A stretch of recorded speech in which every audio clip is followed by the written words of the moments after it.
अस्सलाम स्टूडेंट्स औज़ु बिल्लाहि मिनश शैतानिर रजीम बिस्मिल्लाहिर्रहमानिर्रहीम रब्बिश क़ली सदरी वयस्सिर ली अमरी वहलुल उक़दतम मिन लिसानी यफ़क़हू क़ौली वज़िदनी इल्मा। अच्छा जी, बीएफडी का सेशन जो है कंटिन्यू करते हैं। सेकंड लेक्चर है हमारा। कल की क्लास में हमने जो है वो पे बैक पीरियड और अकाउंटिंग रिलेटेड रिटर्न में बात कर ली थी। आज की क्लास काफी इंपॉर्टेंट है क्योंकि आज मेन जो टेक्निक है हमारे पास नेट प्रेजेंट वैल्यूज पे बात होगी। अच्छा, एक दफा रिकॉल कर लेते हैं। अकाउंटिंग रेट ऑफ रिटर्न जो कि रिटर्न कैपिटल एम्प्लॉयड से मिलता जुलता था, सही है। उसके हमने एडवांटेज डिसएडवांटेज थ्योरी भी डिस्कस कर ली थी ताकि थ्योरेटिकल एस्पेक्ट भी पेपर का कवर हो जाए। पे बैक पे हमने बात शुरू कर दी थी। पे बैक हमारा जो है वो ऑलमोस्ट बल्कि कवर भी हो गया था। पे बैक की भी हमने थ्योरी डिस्कस कर ली थी कि जी एडवांटेज क्या है और डिसएडवांटेज क्या है यहाँ पे। ठीक है जी, तो अब जरा बात को आगे बढ़ाते हैं। हमारे पास एक और टेक्निक है पे बैक से रिलेटेड, बेल आउट पे बैक। इंडियन कॉन्सेप्ट है, ठीक है जी, बेल आउट पे बैक का। और ये क्या कहता है जी बेल आउट पे बैक, जरा देखिएगा। अच्छा, क्वेश्चन 3 आप गौर से देखेंगे और फिर क्वेश्चन 4 मेरी जो है क्या कहते हैं एक्सपेक्टेशन होगी कि आप फिर खुद कर रहे होंगे मेरे किसी इन्वॉल्वमेंट के बगैर, मेरे अभी सामने ही। सवाल पढ़ लेते हैं। मोहम्मद आमिर लिमिटेड, ठीक है जी, बुक में है जी, बुक में भी मिल जाएंगे इरम आपको। एडवांटेज इंशाल्लाह बुक में ही मिल जाएंगे, ठीक है जी। Mohammed Aamir limited is investing a new project requiring investment of 750,000। The following estimated information is available for the project. Data आपके सामने आ रहा है, ठीक है जी। और डेटा में आपके पास ईयर 1 2 3 4 4 सालों का डेटा है। एनुअल नेट कैश इनफ्लो हमारे पास है 200,000, 250,000, 300,000 and 400,000। Net cash flow resulting from bail out 450, 300, 150, 0। अच्छा, ये बेल आउट पेबैक क्या है हम थोड़ा बात कर लेते हैं। बेल आउट पेबैक क्या है? ये वो वाला बेल आउट पैकेज नहीं है जो अमेरिका में चल रहा होता है जी। खैर, तो बेल आउट पेबैक का मतलब है पेबैक पीरियड। एक पेबैक पीरियड है जो हमने कल सीखा था, आज उसको रिवाइज भी कर लेंगे। अच्छा, कल वाला भी रिवाइज होगा पेबैक, टेंशन ना लें। अगर किसी ने आज हमें फर्स्ट टाइम ज्वाइन किया तो कोई परेशानी की बात नहीं है। पेबैक अभी अगले सवाल में जो है वो आ भी जाएगा, ठीक है, बल्कि इसी सवाल में आ जाएगा। Payback period after considering exit या closure of business at each year, ठीक है जी। अच्छा, मेरा सवाल है अगर एग्जिट हो रहा हो बिजनेस हर साल में तो क्या होगा? अच्छा, पहले तो बड़ा आसान सा है, मोहम्मद आमिर का सवाल है, कैलकुलेट पे back period without considering bail out. अब जो लोग कल की क्लास में मौजूद थे उनको मैं कहूंगा कि पहले जरा आप खुद आंसर निकालने की कोशिश करें। विदाउट पे बैक कह रहा है, ओ सॉरी, विदाउट बेल आउट कह रहा है, यानी कि बेल आउट के बगैर, यानी कि कॉलम काम का नहीं है। अभी आप इसके बगैर पे बैक निकालें, बताएं 7.5 लाख रुपए का खर्चा कितने अरसे में पूरा हो जाता है? ट्राई करें, मुश्किल नहीं है। क्वेश्चन 3 ए पहले कर लेते हैं, नॉर्मल पे बैक।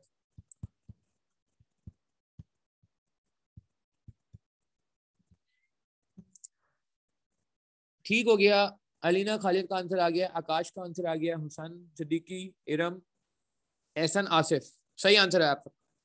और भी लोग ट्राई करें। नॉर्मल पे बैक 7.5 लाख का खर्चा कब तक होगा? सही है अनवर हुसैन, बिल्कुल सही आंसर है। ठीक है, उमैर इरफान, परफेक्ट आंसर है आपका जी। जी कैसे? 200 रुपए कवर हो गए पहले साल, 750 नेगेटिव में थे, 750 नेगेटिव में थे, 750 नेगेटिव में थे, 200 कवर हो गए पहले साल, यानी कि कितने की ट्रेल रह गई, कितने की डेफिसिट रह गया? 550 का डेफिसिट रह गया। ठीक है, अरूबा आसिम, अब्दुल अहद, उमर अब्बासी, बिल्कुल सही है। फिर 250 रुपए मजीद मिल गए, अब कितने का डेफिसिट रह गया? 300 का। फिर वो पूरे 300 मिल गए तो डेफिसिट खत्म हो गया। कितने अर्से में पैसा रिकवर हो रहा है? 750 रुपए कितने अर्से में कवर हो रहा है? 7, सही है आंसर आपका। कि 200 और 250 इस तरह भी देख सकते हैं कि 450 यहाँ हो गया, 200 ये था, 450 और 300 ऐड कर लें, 750 पूरा हो गया। 750 की इन्वेस्टमेंट 3 साल के अर्से में पूरी हो रही है। तो पहले पार्ट का आंसर क्या? 3 इयर्स। ठीक है, मदर अली लतीफ, बिल्कुल सही आंसर है। क्लियर है बात हमें?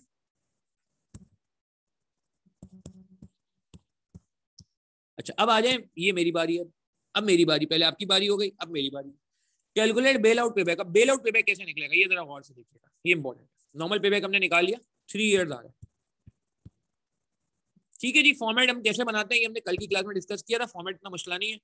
फॉर्मेट में हम ये कर सकते हैं कि एक ये रहा फॉर्मेट, कि एयर लिखे, कैश फ्लो लिखे, क्यूमुलेटिव कैश फ्लो लिखे, cumulative means combined cash flow लिखे, और फिर चेक करें पेबैक कब आया। सही है जी, बीएस कंप्यूटर आंसर बिल्कुल सही है।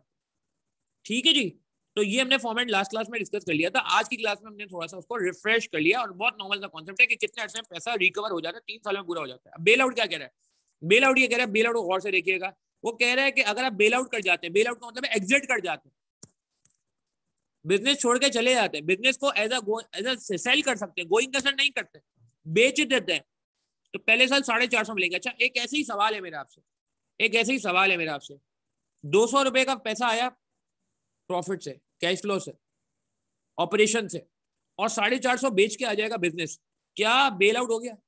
सॉरी, क्या पेबैक हो गया? सॉरी, बेल आउट हो गया, क्या पेबैक हो गया? अगर 200 में कमा रहा हूँ ऑपरेशन से और 450 कमा रहा हूँ मैं बिजनेस को बेचने से, तो ये देखें, चेक करें क्या मेरी इन्वेस्टमेंट रिकवर हो गई सारी। पेबैक का मतलब है सारी इन्वेस्टमेंट कवर हो जाए, ये सुनो, चेक तो करें। 200 और 450, तो मुझे लग रहा है 650 मिलेंगे, मुझे लग रहा है 650 मिलेंगे। नहीं, जाहिद बात समझ आ रही है? 650 मिलेंगे, ठीक है, बाकी लोग सही कह रहे हैं, अली बलोच बिल्कुल सही कह रहे हैं, सही है जाहिद 650 हुए ना, तो पूरा नहीं हुआ, तो 750 पूरा करना है, तो इसका मतलब अभी बेल आउट नहीं है। ठीक है, तो अगर मैं मिसाल के तौर पे इसका फॉर्मेट बनाऊं ताकि थोड़ी बात आसान हो जाए, cash flows, operating cash flows, यानी कि जो हर साल आएंगे, ठीक है, cumulative operating cash flows, cumulative operating cash flows,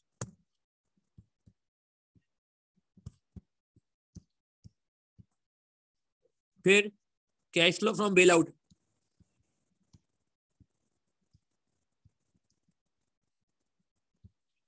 ठीक है जी, अमेरिका में बेल आउट पैकेज आते हैं, ये वाला नहीं, ठीक है, जो ट्रम्प या बाकी जो वो लोग देते हैं बेल आउट, वहां का बेल आउट अलग है भाई, ये इंडियन कॉन्सेप्ट।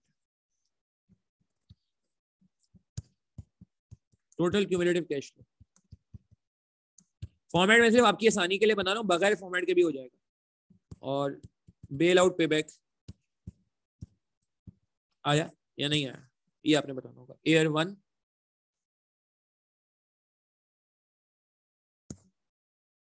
2, 3, 4। अच्छा, अब एक काम करें, पहले साल 200 मिल गए, ठीक है जी, 200 मिल गए, मुश्किल नहीं है, बहुत ही सिंपल है, और इसको गौर से देखिएगा ताकि वहाब रियाज वाला सवाल आप करिए, वहाब रियाज वाला सवाल आप कर लें। 200 मिल रहे, 250 मिल रहे, 300 मिल रहे, 400 मिल रहे, और बेल आउट से कितने पैसे मिल रहे हैं? 450 मिल रहे, 300 मिल रहे, 150 मिल रहे, जीरो। यार ये जीरो क्यों मिल रहा है?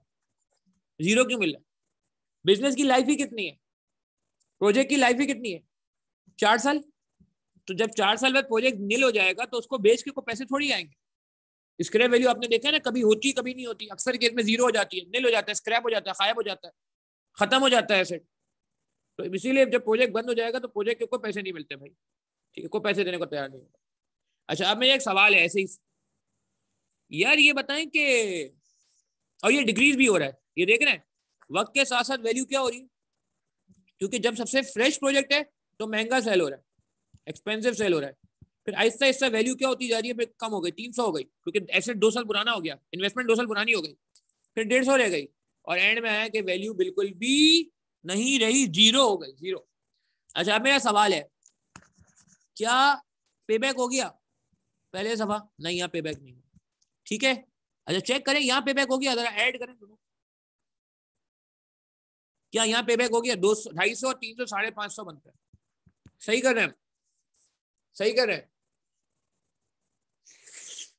नहीं देखिए, अब जरा गौर करें, नहीं गौर करें, आपने पहले साल भी तो पैसे कमाए, पहले साल भी तो पैसे कमाए, सही कहा जाहिद आपने, सही कहा अनी, अभी बलानी बिल्कुल सही कहा, आपने पहले साल भी तो पैसे कमाए, तो भाई पहले साल 200 कमाए थे, अब 250 कमाए, 450 हो गया ना।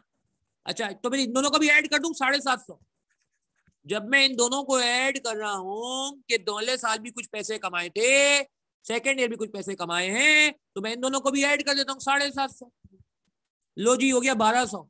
ऐसा नहीं, नहीं सर, सिंपल करें ना, इतना मुश्किल क्यों कर रहे हैं? ये वाले पैसे वन ऑफ है, वन ऑफ। वन ऑफ का मतलब क्या है?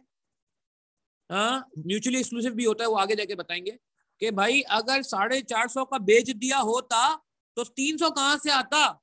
450 का नहीं बेचा था, जभी तो गाड़ी आगे बढ़ी, जभी तो नौबत 300 पे आ गई। तो लॉजिकल चलेंगे, थोड़ा सा यहाँ पे जहन लगा लेते हैं। अगला सवाल आपका वेट करें, इसके बाद जो आपने खुद करना होगा कि आपने 200, 250, 450 ये तो ऐड कर दिया, क्योंकि ये रिकरिंग है। रिकरिंग समझते हैं, कंटिन्यूस है, मगर ये वन ऑफ है। तो 450, 300, 750 हो गया जी पेबैक। पेबैक आप मेरी बात समझ रहे हैं? ये नहीं, इन दोनों को नहीं ऐड करिएगा, ये दोनों ऐड नहीं होते। ऐड जो होगा वो सिर्फ कौन होगा? वो या तो 450 होगा या 300 होगा, और अगर इसको भी छोड़ देते तो फिर सिर्फ 150 होता। ठीक है जी, बात समझ आ रही है? कोई मुश्किल तो नहीं है बात। तो मैं जरा टेबल से इसको थोड़ा ऑर्गेनाइज कर लेता हूँ कि क्यूमुलेटिव कैश फ्लो 200, 450, 750 और 1150। जब ये पेबैक आ गया था पिछले पार्ट में, जब हमने बेल आउट को कंसीडर नहीं किया था, तो यहाँ पेबैक आ गया, यहाँ पेबैक आ गया था। 750 की इन्वेस्टमेंट कवर करनी थी। ये पार्ट ए की बात हो रही है, येलो से जो मैंने लिखा।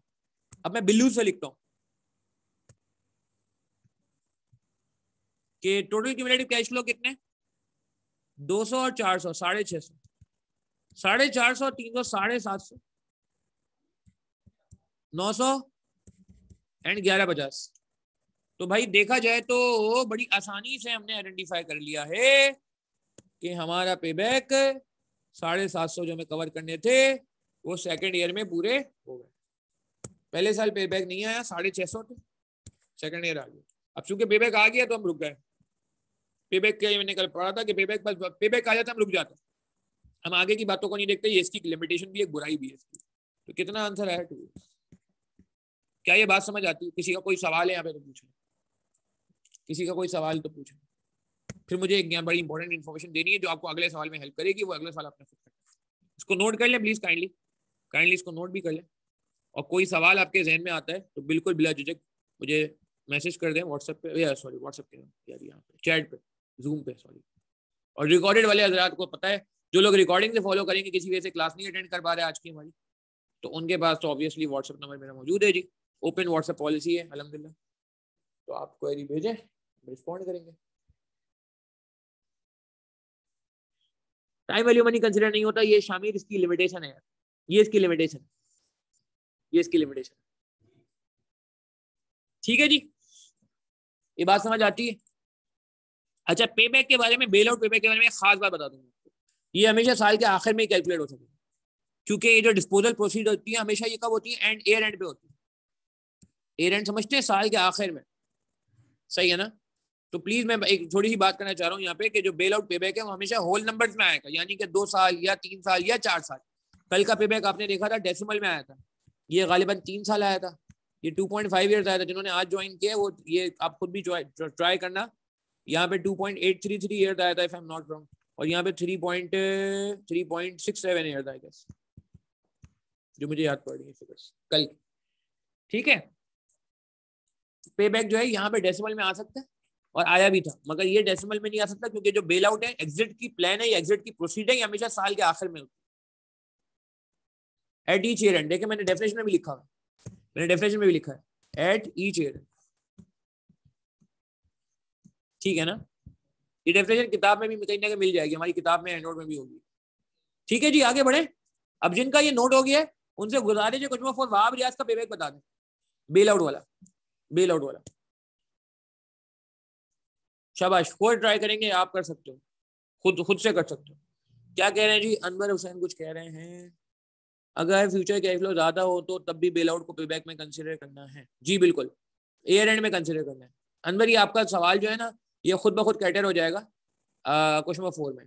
मैं ये कह रहा हूँ अयान के जो बेल आउट का पेबैक है ना, वो हमेशा साल के आखिर में आता है। ठीक है, एरम आंसर सही है आपका मेरे ख्याल से। ये मैं क्यों कह रहा हूँ? क्योंकि ये जो प्रोसीड डी होती है ना, ये वन ऑफ प्रोसीड डी होती है एयर एंड पे, एयर एंड पे। ठीक है, तो ये बात हो रही है। वहां रियाज सॉल्व करिए। हो सकता है, हो सकता है दिलदार, बिल्कुल हो सकता है, मगर आंसर फिर भी करना होगा। ठीक है, मोहम्मद अनान आंसर सही है, मदर लतीफ, साद, बिलाल, आरिफ, जाहिद, उमेर, इरफान, बिल्कुल सही आंसर, परफेक्ट, वेरी गुड। आकाश नहीं, डेसिमल में नहीं आ सकता आकाश। आकाश ये नॉर्मल पे बैक लग रहा है मुझे चंदा, ये आप नॉर्मल पे बैक बता रहे हो शायद, बल्कि नहीं नॉर्मल पे बैक भी ये नहीं आ रहा। अरूबा आसिम सही आंसर आ रहा है। सैयद अली रजा अब्दुल अहद बिल्कुल सही आंसर। अनस आफ्ताब बिल्कुल सही आंसर आपका, माशाल्लाह, good, good good good. Mohammad Ayaan ठीक है। एमन सिद्दीकी, अलीना खालिद ठीक है आंसर आपका। ठीक है जी मोहम्मद अयान, परफेक्ट आंसर है आपका। अच्छा देखिएगा जरा please, mid of the year नहीं हो सकता ना फराज, डेटा ही आपको ए एंड का देते हैं यार। तो चंदा जब ये ए एंड का डेटा तो मैं मिड कैसे करूँ? बीएस कंप्यूटर नहीं, आंसर कहीं नहीं है। एक मौका और देते हैं आपको, वो क्या कहते हैं, सोच ले आप। क्यूमुलेटिव कैश फ्लो कितना है? क्यूमुलेटिव कैश फ्लो मैं यही सॉल्व कर रहा हूँ। क्यूमुलेटिव कैश फ्लो भैया 300, 4, 450, 750 हो गया। नो नो, यहाँ पे क्या सीन है? क्यूमुलेटिव कैश फ्लो 300, 400, 700, ठीक है। अनवर हुसैन आंसर सही है आपका। 700, 700 एंड 300, 700, 300, 1000। नहीं नहीं नहीं, पे बैक नहीं आया, पे बैक नहीं आया जी, पे बैक नहीं आया। 1200 रुपए कवर करने हैं, ठीक है। एंड लास्ट यहाँ पे कितना है? 1100, क्यूमुलेटिव 1100 हो गया 3 सालों का, और 150, 1250। अच्छा सर 50 रुपए ऊपर आ रहा है, क्या करें भाई? कोई बात नहीं, आने दे आने दे, मगर आंसर जो है ना डेसिमल में नहीं होगा। कल कितना नहीं करेंगे, कल कितना नहीं करेंगे, क्योंकि मसला ये है कि ये जो फिगर है ना, ये एप्लीकेबल ही कब होती है, एक्टिव कब होती है, अवेलेबल ही कब होती है, एयर एंड पे। तो आंसर इज एग्जैक्ट 3 ईयर्स। नहीं पॉसिबल नहीं है फराज। हाँ फराज, एक केस में पॉसिबल है कि वो हमें बेल आउट की फिगर ना मिड की दे दे। ये कितनी 4 फिगर है ना, 4 फिगर की जगह 8 फिगर दे दे। 8 क्यों कह रहा हूँ? क्योंकि साल की 2 फिगर देते हैं, साल की 2 फिगर देते हैं, फिर तो समझ आती है बात फराज। मगर अभी समझ नहीं आती बात यार। अभी तो चूंकि हर साल का बेल आउट है ना, हर साल के आखिर का बेल आउट, कि एयर एंड 1 के एंड में बेचूंगा तो इतने पैसे आएंगे, एयर 2 के एंड में बेचूंगा तो इतने पैसे आएंगे, एयर 3 के एंड में इतने पैसे आएंगे, और एयर 4 के आखिर में कुछ नहीं आता, क्योंकि इन्वेस्टमेंट ही खत्म हो चुकी, लाइफ ही बुरी गुजर गई। क्या ख्याल है? ठीक है, मिड ईयर में आंसर उस वक्त आ सकता है कि अगर वो हमें depend on the data. But I personally believe based on my past experience कि you will be provided with annual figures, you will not be provided with mid-year figures, but yes, if there are mid-year figures then you can calculate appropriately। ठीक है जी, चले noting कर लें जरा please. I hope सबका answer आ चुका है जी, ठीक है। बीएस कंप्यूटर आंसर सही है आपका भी,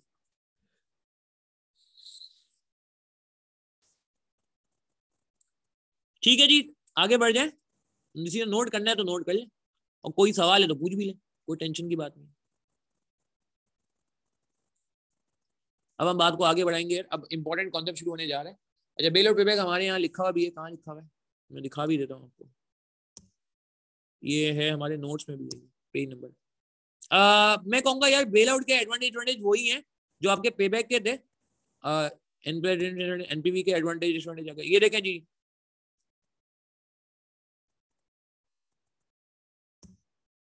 एआरआर के एडवांटेज आ रहे हैं, ठीक है। तो ये सब आपके पास मौजूद है। अच्छा बेल आउट मुझे दिखाना चाहिए, बेल आउट बिल्कुल दिखाना चाहिए आपको। बेल आउट किधर चला गया भाई? ये रहा बेल आउट, ये देखें जी बेल आउट यहाँ मौजूद है। अच्छा इसका भी बेल आउट बता दें यार मेरे ख्याल से, ताकि गेम खत्म हो जाए। इसका भी बेल आउट बता दें, चलो गेम खत्म करें। ये हमारे एंड्रॉइड में किताब में ही मिलेगा, इस डेटा को जल्दी से देखें, 1 मिनट भी नहीं लगेगा। कैलकुलेटर याद साथ रखें, बस मुझे बता दें what is bail out payback. Normal payback भी बहुत आसान है, डायरेक्ट बेल आउट बता दें। नॉर्मल पेबैक तो बहुत ही सिंपल, नॉर्मल पेबैक में आप ये नहीं कंसिडर करेंगे, ये हमारी स्टडी टेक्स्ट से लिया गया, बीएफडी का जो स्टडी टेक्स्ट है वहां से लिया गया, ठीक है। इरम, उमर अब्बासी, मोहम्मद अमनान, उमैर इरफान, मोहम्मद अयान, आकाश लधानी, मदर लतीफ, ठीक है, वेरी गुड, परफेक्ट है, परफेक्ट है यार माशाल्लाह। 40 और 90, 130 बन रहा है, नहीं आया जी पे बैक। 40, 50, 90, 90 प्लस 60, 150 आ गया जी second year. Anwar Hussain, 3 years is normal payback. Bailout payback is not 3 years, it's 2 years. दिलदार सही कह रहे हैं। अरूबा आसिम, अलीना खालिद, जाहिद, एमन सिद्दीकी बिल्कुल सही, अली रजा, मोहम्मद अनान बीएस, मदर लतीफ, साद, शामिर, अब्दुल आद, उमर अब्बासी, ठीक है जी, परफेक्ट है, ठीक है जी। अनवर हुसैन ये इट्स 2 years ना, मतलब बिकॉज देख रहे हैं अभी कवर हो गया ना यहाँ पे, 40, 50, 90 हो गया. We have already received 90 rupees, 40 plus 50, and we have received more 60,000 if we sell it right now. ना मतलब straight away बेच दें. जैसे वो आपको पता है ना यार, वो कौन सी थी जिसने वो अली बाबा को बेच दिया? दराज है कौन सी है जिसने अपनी रनिंग बिजनेस को अली बाबा को बेच दिया बहुत महंगे दामों? ऑनलाइन का वेंचर था. आई एम मिसिंग इट यार, शायद अली बाबा को दराज नहीं बेचा मेरे ख्याल से, मैं नाम भूल रहा हूँ. दराज ही है मेरे ख्याल से. यस.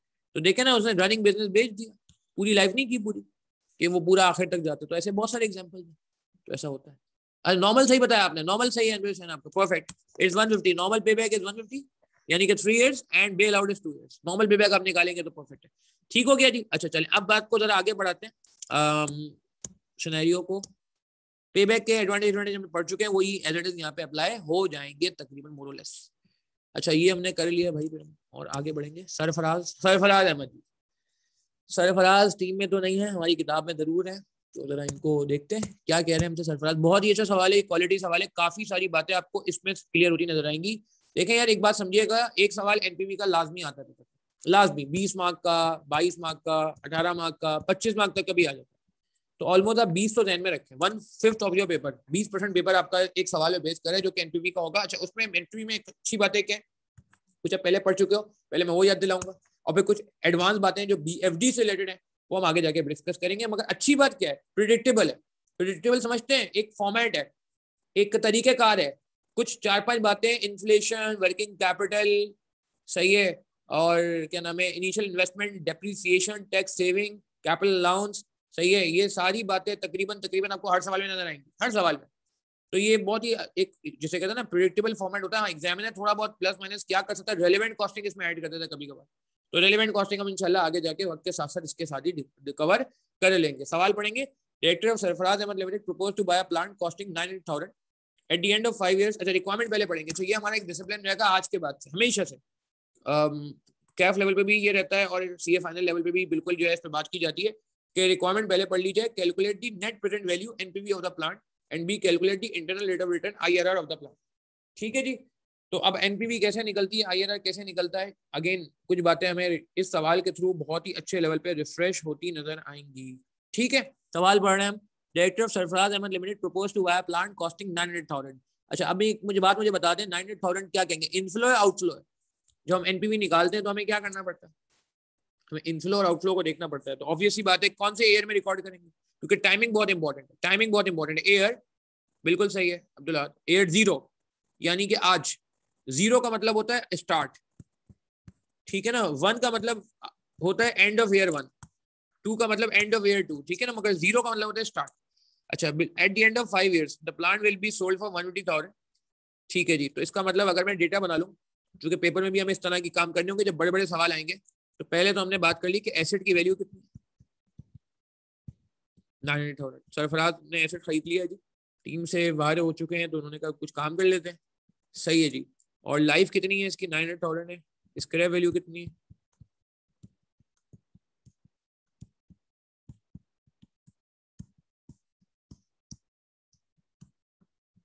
ठीक है जी. अच्छा अब एक बात बड़ी इंपॉर्टेंट है. अच्छा एक मैं कुछ बातें हमें साथ में करता भी चलूंगा जो हमें आगे जाके हेल्प करेंगी इंशाल्लाह.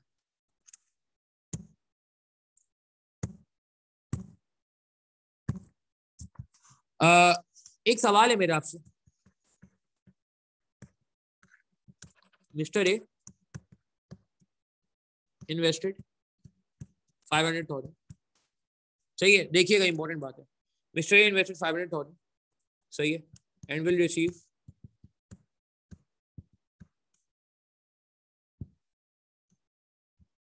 टोटल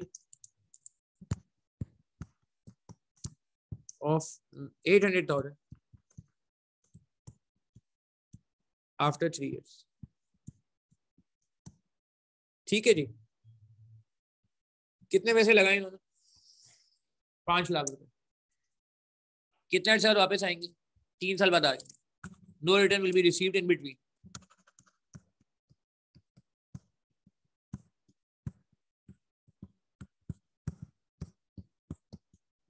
ठीक है जी. अच्छा एमपीवी के सवाल पे बिल्कुल बात करेंगे, मगर मैंने कहा पहले पुरानी बातें कुछ याद दिलाते हैं आपको, बिल्कुल बेसिक से लेके चलेंगे चीजों को ताकि बात करना आसान. No return will be receive in between. अब the cost of capital discount rate, या ये कह लें कि अभी फिलहाल सिंपल करते हैं, interest rate that is I is 15%। सही है, कितना इंटरेस्ट रेट है जी? 15%।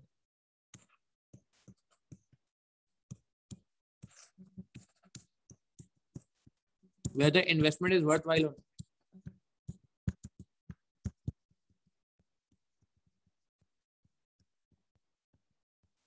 इसको 15 नहीं करते, 18 कर लेते, 18 कर लेते, इसी वजह से 18 कर लेते। जवाब दें, इन्वेस्टमेंट करना वर्थवाइल है या नहीं? अब मैं इसको दो तरीकों से सॉल्व कराऊंगा और फिर उम्र भर के लिए हमने ध्यान में रखना है कि आइंदा हमने जिंदगी में क्या करना।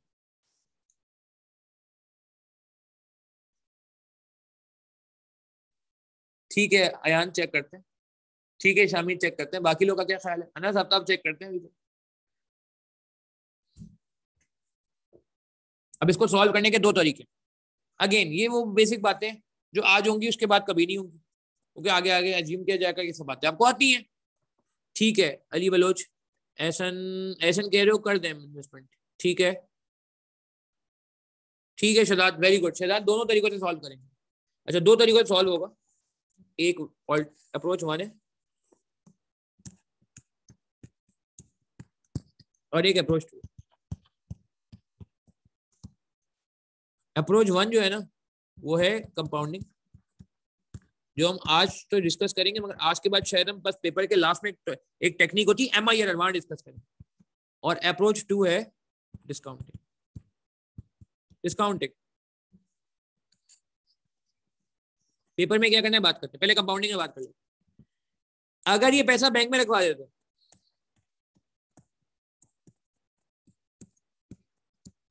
तो रेट कितना मिलता, रिटर्न कितना मिलता, क्या इंटरेस्ट रेट है?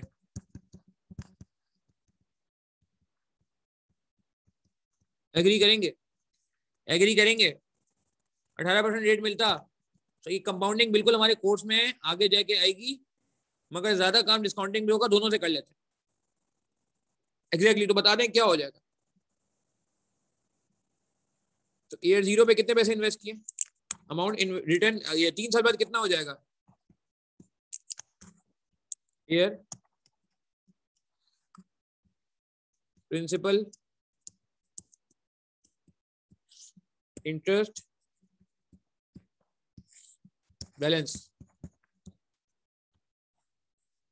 जी बिल्कुल बेसिक से इसलिए कराए जा रहे हैं ताकि परेशानी ना हो। प्रिंसिपल तो वही 5 लाख है, बैलेंस ही 5 लाख है। इंटरेस्ट कितने परसेंट? 18%। लगा दें जरा, 5 लाख पे 18% कितना इंटरेस्ट लगेगा?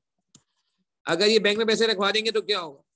अगर ये बैंक में पैसे रखवा देंगे तो 18% लगा दें 90,000, 90,000 का इंटरेस्ट लग जाएगा।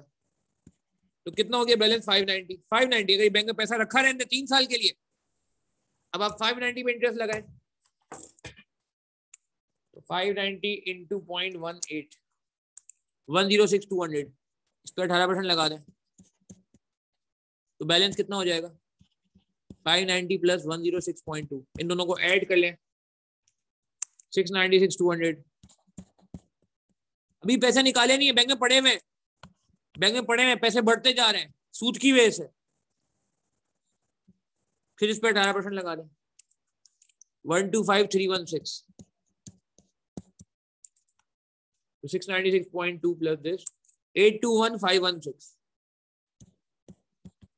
एक तरीका ये है कि हम ये देखें कि बैंक में जो पैसे रखे जाएंगे उनकी वैल्यू क्या हो जाएगी, कितनी हो गई बैंक में वैल्यू। तो अब आप मुझे बताएं क्या बेहतर है, बैंक में रखना बेहतर था या ये दोस्त ने इन्वेस्टमेंट अपॉर्चुनिटी आइडेंटिफाई की ये बेहतर है? कितने पैसे अगर हम 5 लाख को बैंक में रखवा देते तो ये एंड में बढ़ते बढ़ते कितने हो गए? 821,516। क्या ख्याल है, बैंक बेहतर लग रहा है? अच्छा इसका शॉर्टकट निकाल सकते हैं, इसका कोई शॉर्टकट है इसका? 821516 से कोई शॉर्टकट बताना चाहेगा भैया? क्या 821516 से कोई शॉर्टकट बनाना चाहेगा? बहुत आसान है, क्यूटी सबने पढ़ा है यार, क्यूटी सबने पढ़ा है, कॉस्टिंग नहीं भी याद आती तो क्यूटी तो बेस है ना maths. Simply simply 5 lakh into into, हाँ very good very good very good, into 1.18। Why 1.18? क्योंकि इसमें बैलेंस में ऐड हो रहा है, प्रिंसिपल और इंटरेस्ट ऐड हो रहा है, प्रिंसिपल और इंटरेस्ट ऐड हो रहा है, तो प्रिंसिपल 100% है, इंटरेस्ट 18% है, तो 1.18 हो जाएगा। पावर क्या रखेंगे? पावर 3 कर देंगे। वेरी गुड, तो डायरेक्ट आंसर आ जाएगा, डायरेक्ट आंसर। तो फॉर्मूला क्या बना, सवाल है मेरा, फॉर्मूला क्या बना? फॉर्मूला ये बना, अगर हम फॉर्मूला बनाना चाहें इसका, अगेन बेसिक्स इसलिए बात कर रहे हैं ताकि जहन में रहे बातें। तो फॉर्मूला ये बनता है कि अगर फ्यूचर वैल्यू निकाल दें, फ्यूचर वैल्यू, तो प्रेजेंट वैल्यू को 1 प्लस आई की पावर n से मल्टीप्लाई कर,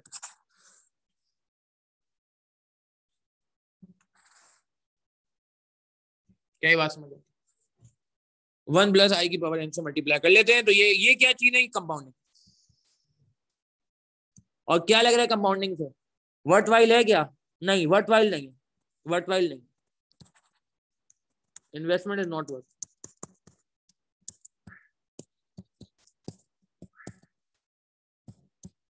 क्यों? क्यों? क्योंकि आप देखें कितने का आ रहा है, लॉस आ रहा है, लॉस कितने का आ रहा है? ये बैंक में वैसे रख देते तो 821516 हो जाते हैं, और ये हमें 8 लाख रुपए दे रहे हैं। एग्री करेंगे इतने का लॉस आ रहा है, ठीक है? अच्छा, ये दुनिया में ज्यादा अच्छी टेक्निक मानी नहीं जाती फाइनेंशियल मैनेजमेंट के लिए। फाइनेंशियल मैनेजमेंट के लिए टेक्निक अच्छी मानी जाती है, वो मानी जाती है डिस्काउंटिंग। ये किसी ने इस तरीके से किया, डिस्काउंट करके चेक किया कितने का फायदा या नुकसान आ रहा है? एनीवन जिसने डिस्काउंट किया हो मुझे फाइनल बताने, नेट क्या आ रहा है, नेट फायदा आ रहा है, नुकसान आ रहा है? अगर हम 8 लाख रुपए रिसीव कर लेते हैं 3 सालों बाद और रेट हमारा 18% है, अगेन थोड़ा सा अब आप जरा अपना पुराना फाइनेंशियल मैनेजमेंट जो थोड़ा बहुत आपने कैफ में पढ़ा है वो लगाएं, मैं तो बता ही दूंगा। ठीक है, कितने से नुकसान आ रहा है? ठीक है ठीक है, राउंड कर दिया आपने, खैर है कोई बात नहीं, वेरी गुड। कैसे? अब ये देख लें, फॉर्मूला क्या है?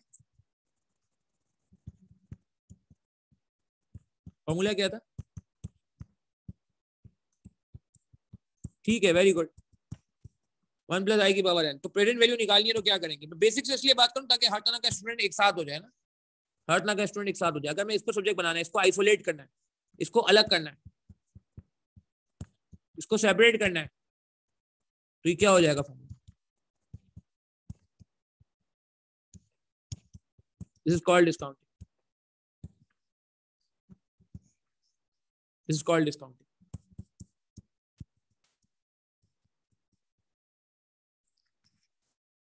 This is called discounting. ठीक है, तो लगा दें जी, ईयर 0 ईयर 3। ईयर 0 में आपने इन्वेस्टमेंट की कितने की? 5 लाख की, और ईयर 3 में पैसे आ जाएंगे 8 लाख। मैं फॉर्मेट भी बना रहा हूँ इनडायरेक्टली, इनडायरेक्टली मैं आपको एनपीवी का फॉर्मेट बता रहा हूँ। हाँ बिल्कुल बिल्कुल, डिस्काउंटिंग क्यों है मैं इस पर बात करूंगा। अयान इस पे बहुत अच्छा सवाल है, इसकी मैं लॉजिक बताऊंगा, बचपन से सुनते आ रहे हो डिस्काउंटिंग अच्छी है क्यों, आज लॉजिक भी सुन लो, बताता हूँ। 1 मिनट कंप्लीट कर लो, मैं लॉजिक बताता हूँ, आंसर सेम भी आएगा, प्रूव भी करूंगा। डिस्काउंट फैक्टर, डिस्काउंटिंग लगा दें, इस पर कोई डिस्काउंटिंग नहीं होगी, इस पर डिस्काउंटिंग हो जाएगी, ये डिवाइड हो जाएगा, ये डिवाइड हो जाएगा 1 पॉइंट, ये डिवाइड हो जाएगा 1.18 की पावर 3 से,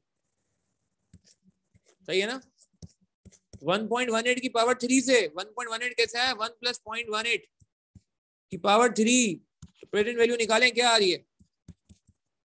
ईयर 0 पे तो आज है, ईयर 0 पे तो कोई डिस्काउंटिंग नहीं होती, ईयर 0 पे तो आज वैल्यू सेम है 486904। Thank you very much, thank you. तो एनपीवी कितनी आ रही है, नेट प्रेजेंट वैल्यू कितनी आ रही है? 13, दोनों को नेट करें 09086, 096 मेरे ख्याल से 096 095 096 कर लो चलो, क्योंकि मैंने 4 लिया हुआ है ना।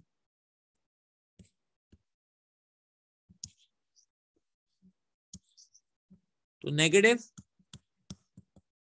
NPV means investment is not recommended, is not worthwhile. ये बात समझ आई? अच्छा, दोनों का आंसर सेम आ रहा है? सेम तो नहीं आ रहा, यहाँ 13096 आ रहा है, यहाँ 21516 आ रहा है। इन दोनों आंसर में मैं कैसे कह रहा हूँ सेम आ रहा है, को बता सकता है? बड़ी इंटरेस्टिंग बात है, छोटी सी बात है, बड़ी इंटरेस्टिंग बात है। ये जो आंसर आ रहा है किस टर्म में आ रहा है? Future value. एग्री करेंगे? Future value. और ये जो आंसर आ रहा है किस में आ रहा है? तो इस फ्यूचर वैल्यू को प्रेजेंट वैल्यू में कन्वर्ट कर सकते हैं क्या? इसकी प्रेजेंट वैल्यू निकाल सकते हैं क्या? इसकी प्रेजेंट वैल्यू निकाल सकते हैं? निकालें।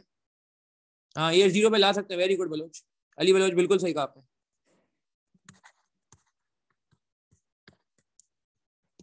देखिए वही आ रहा है, 1 आध रुपए का फर्क आ सकता है। खैर हो गई, कोई बात नहीं, कोई बात नहीं। नेगेटिव यहाँ भी था, मैच कर रहा है आंसर, मैच कर रहा है। अच्छा, अब सवाल लाइक टू लाइक करना पड़ेगा। बिल्कुल बिलाल आ रहे, क्या बात। ये पासवर्ड है हमारा बिलाल, ये हमारा ना कॉस्टिंग का भी पासवर्ड है, ये बीएफडी का भी पासवर्ड है, और एमएफए का भी हो गया आहिस्ता आहिस्ता। खैर, जहाँ कैलकुलेशन आ रही है वहां पे like to like and yes, like to like. अच्छा, अब एक बात सुन लें, पेपर में ये क्यों फॉलो करनी? क्यों? कैफ में भी यही फॉलो की थी ना, क्यों? देखें, इस टेक्निक का नाम क्या है? जो यूनिवर्सल टेक्निक है, इसका नाम क्या है?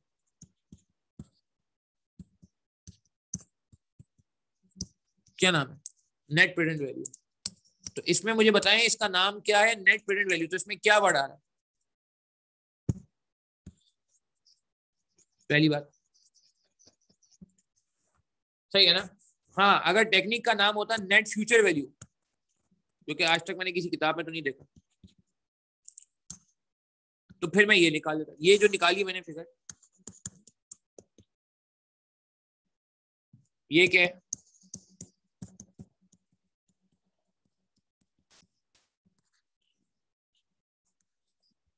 मगर ये तो टेक्निक कहीं है ही नहीं ना। क्या ख्याल? जो फाइनेंशियल मैनेजमेंट की किताबें मिलती हैं हमें, ये जो हम अपने कोर्स में भी देखते हैं, तो टेक्निक ही नहीं है। अच्छा, और दूसरी एक और लॉजिक भी होता है, जो ज्यादा लॉजिकल लॉजिक। भाई ज्यादा लॉजिकल ये है कि मुझे बताएं डिसीजन कब लिया जाता है, फैसला कब लिया जाता है? बाद में लिया जाता है या आज लिया जाता है? सवाल है। ये हमने इन्वेस्टमेंट अप्रेजल का टॉपिक कल शुरू किया और कल से बातें हो रही हैं। तो हम डिसीजन किस पॉइंट ऑफ टाइम पे ले रहे हैं, कहाँ खड़े होके ले रहे हैं, किस जगह पे खड़े होके ले रहे हैं? जवाब दें। हाँ, आज आज आज आज का मतलब है प्रेजेंट या फ्यूचर? टाइम मशीन तो है नहीं। हाँ ठीक है, ठीक है, फ्यूचर की फिगर को हम जो है वो यूज कर रहे हैं, बिल्कुल, इसमें कोई दो राय नहीं है। मगर फैसला कब लिया जा रहा है? यस, इसीलिए डे 1 पे, वेरी गुड, सही कह रहे हैं, 8-0 पे, बेहतरीन। इसीलिए इसको हम क्या करते हैं कि हम प्रेजेंट पे लाते हैं। इसीलिए हम क्या करते हैं, नेट प्रेजेंट वैल्यू। क्योंकि हम आज डिसीजन ले रहे हैं, तो सबको आज 8-0 पे लाएंगे। सबको 8-3 को भी कहाँ ले आए?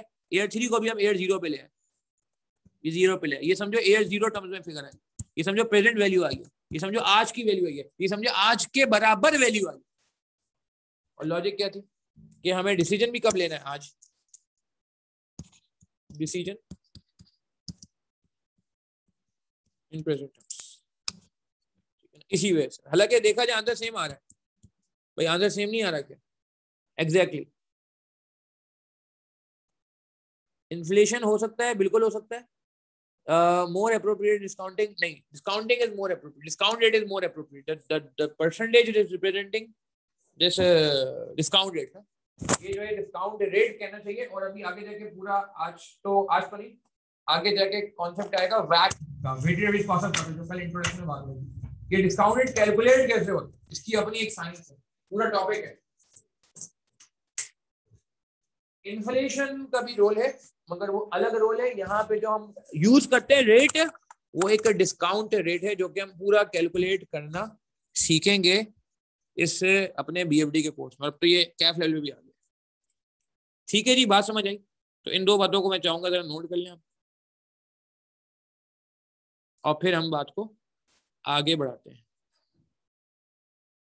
प्लीज नोट कर लें इसको कि हम जो है आइंदा प्रेजेंट वैल्यू वाली टेक्निक पे काम करेंगे, अप्रोच 1 पे काम करेंगे। तो रिकमेंडेड अप्रोच है।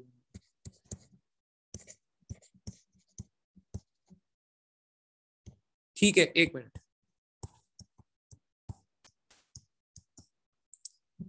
ये ले जी, फुल स्क्रीन मैंने कर दी है। किसी को स्नैपशॉट लेना है तो स्नैपशॉट लेना है। Approach two, yes Faisal, approach two is the most preferable approach for our exam purpose. और लॉजिकल भी लगता है यार कि हमें ना आज पे लाना है ना, इन्वेस्टमेंट भी आज करनी है, पैसे भी आज खर्च करने, तो बेहतर है कि सारी फिगर्स को आज की फिगर पे ले, आज की बेस पे ले। हाँ, ये कंपाउंडिंग बिल्कुल पढ़ेंगे, कंपाउंडिंग आएगी मगर बहुत लिमिटेड। एक टेक्निक है MIRR, कल मैंने सिर्फ हल्का सा नाम लिया था इसका कल की क्लास में, क्योंकि बहुत आखिर में इसलिए कराई जाती है, इतनी मुश्किल नहीं है technique. MIRR, modified internal rate of return, वहां पे जाके कंपाउंडिंग का रोल काफी खुल के सामने है। मगर फिलहाल बाकी जितना भी कोर्स है हमारा, वो हमें प्रेजेंट वैल्यू डिस्काउंटिंग पे ही काम करने को बोलेगा। वैक वगैरह में भी ये चीजें आती हैं, वैक में, तो वहां भी ये चीजें फॉलो करेंगे। ठीक है जी, नोट हो गया तो मुझे कंफर्म कर दीजिए, मुझे फिर आगे बढ़ना होगा। नहीं नहीं, जिनके पास पुरानी बुक है BFD की, मेरी पिछले बैच की, वो चला लें, क्योंकि उसमें से कंटेंट कम ही होगा, जो थोड़ा बहुत बढ़ेगा वो आप मुझसे अलग से ले लीजिएगा अडेंडम की फॉर्म में। बाकी मेजोरिटी, क्योंकि मैंने आपको जैसे पहली क्लास में बताया था थर्सडे वाली, कि हमारे पास कोई बहुत ज्यादा जैसे कहते हैं ना कि एडिशन को खातिर ख्वाह नहीं है, हाँ डिलीशन बहुत है, तो इसलिए वो किताब जिनके पास है वो चल जाएगी। बाकी जो लोग जिन्होंने अभी इनरोल कराया है या जो इनरोल करा रहे हैं, उनको फ्रेश किताब इंशाल्लाह जनवरी के एंड तक मैक्सिमम कोशिश कर रहा हूँ मैं कि जनवरी तक जल्द से जल्द आ जाए, ताकि आपको परेशानी ना हो। उस पर कुछ अपडेशन है हल्की बुल्की, कुछ डिलीशन है, कुछ चीज़ें प्लस माइनस है।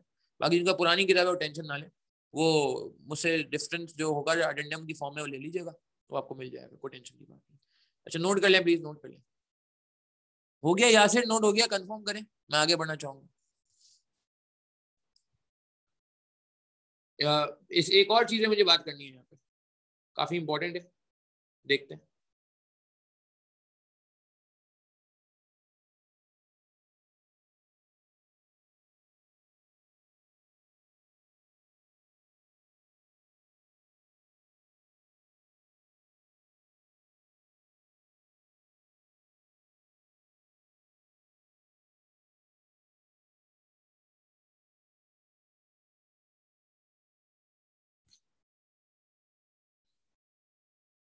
ठीक है जी, अच्छा चलें अब आगे बढ़ेंगे। नहीं, सारा ऑनलाइन है जी, फिजिकल हम नहीं रख रहे, प्योर ऑनलाइन बैच है। अच्छा जी, अब जरा बात को आगे बढ़ाते हैं। अच्छा हाँ, एक बात मुझे और करनी थी यार, कि हम हमेशा only relevant cash flows will be considered, only additional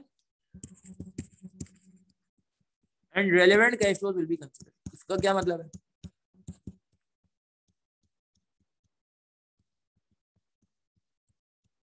will be considered for NPV, जो नेट प्रेजेंट वैल्यू निकलेगी, जो हमारी टेक्निक का नाम है, जिस पर अभी काम शुरू होने वाला है। एक बहुत अच्छा कॉम्पिटिटिव सवाल करना है जाने से पहले, आज हमने कंप्लीट इंशाल्लाह, उसमें काफी सारी चीजें रिकॉल हो जाएंगी हमारी ऑटोमेटिकली।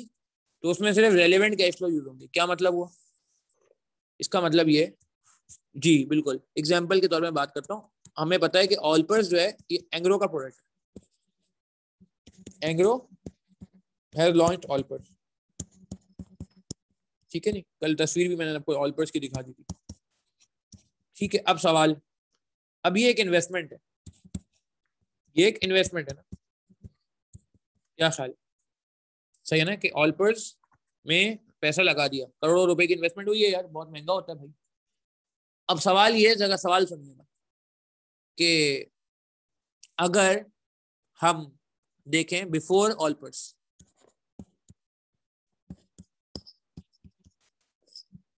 रेवेन्यू था, लेट्स से ऐसी, मुझे एग्जैक्ट नहीं पता, लेट्स से एंग्रो का रेवेन्यू था 2000 million, let's say after Olpers revenue है। तो आप मुझे बताएं, जब हम इन्वेस्टमेंट अप्रेजल कर रहे होंगे, जब ऑलपर को इवेल्युएट कर रहे हो, रेलेवेंट रेवेन्यू कितना यूज करेंगे? 2000 यूज करेंगे या 2300 यूज करेंगे जब हम ऑलपर को इवेल्युएट कर रहे हो? Relevant revenue for investment appraisal of Olpers,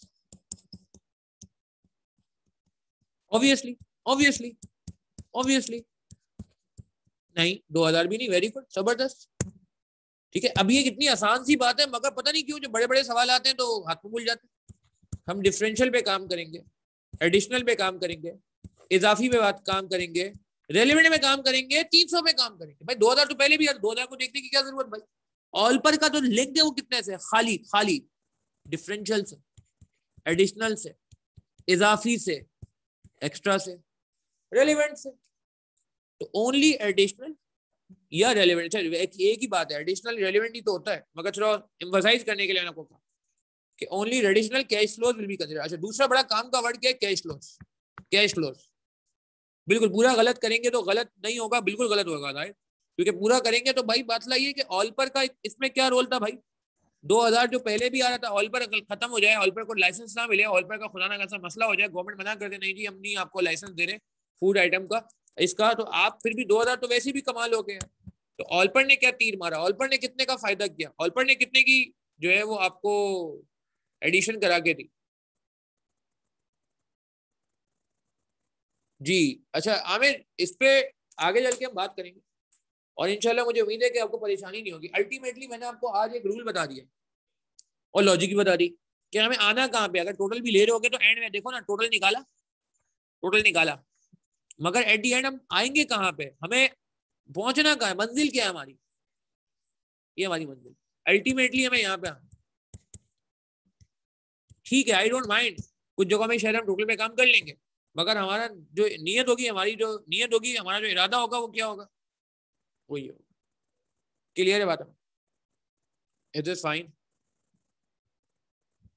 ठीक है जी। अच्छा अब एडिशनल कह लें, इंक्रीमेंटल कह लें, इजाफी कह लें, रेलेवेंट कह लें, एक ही बात।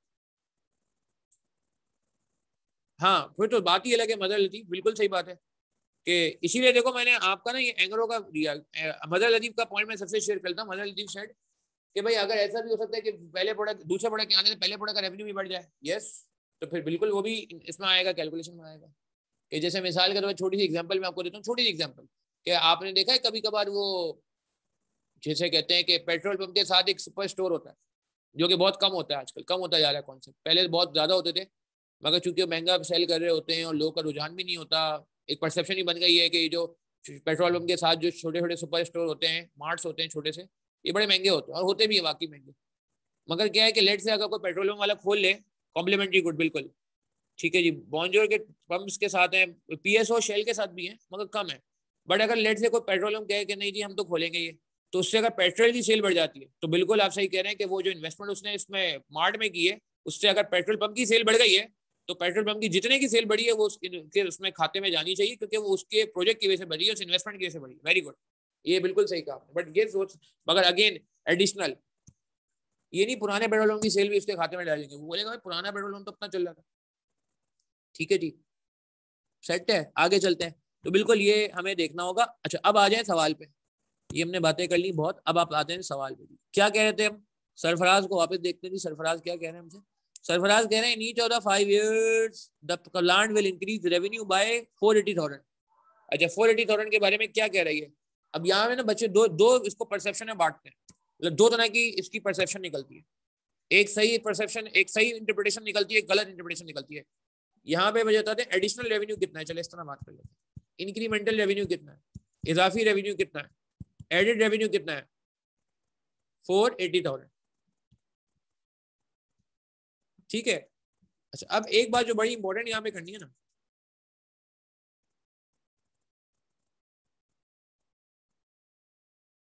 हाँ बिल्कुल शामिर रेलिवेंट होगा ना, क्योंकि हाँ अगर पॉलिसी है फिर तो कोई मसला नहीं है, फिर तो शामिर फिर तो बात ही खत्म हो गई, फिर तो अलग अलग देखा जाएगा, फिर अलग अलग देखा जाएगा। सिंपल सा रूल है कि इन्वेस्टमेंट के बाद कोई शेयर पे फर्क पड़ा ऑर्गेनाइजेशन की तो वो रेलिवेंट है। ठीक है। अच्छा मैं क्या कह रहा था, कुछ कह रहा था, हाँ एडिशनल रेवेन्यू कितना है, 480,000। ठीक है, ये वही इसने खुद ही बना के दे दिया, जिससे ऑलपर का आपको पिछले केस में निकालना पड़ा 300, इन्होंने इस बार खुद ही बता के दे दिया कि भाई एडिशनल इतना है, ताकि आपको जहमत ना करनी पड़े, कैलकुलेटर नहीं चलाना पड़े। Increase annual expenditure of 240,000 will be incurred. Additional expenditure कितना है,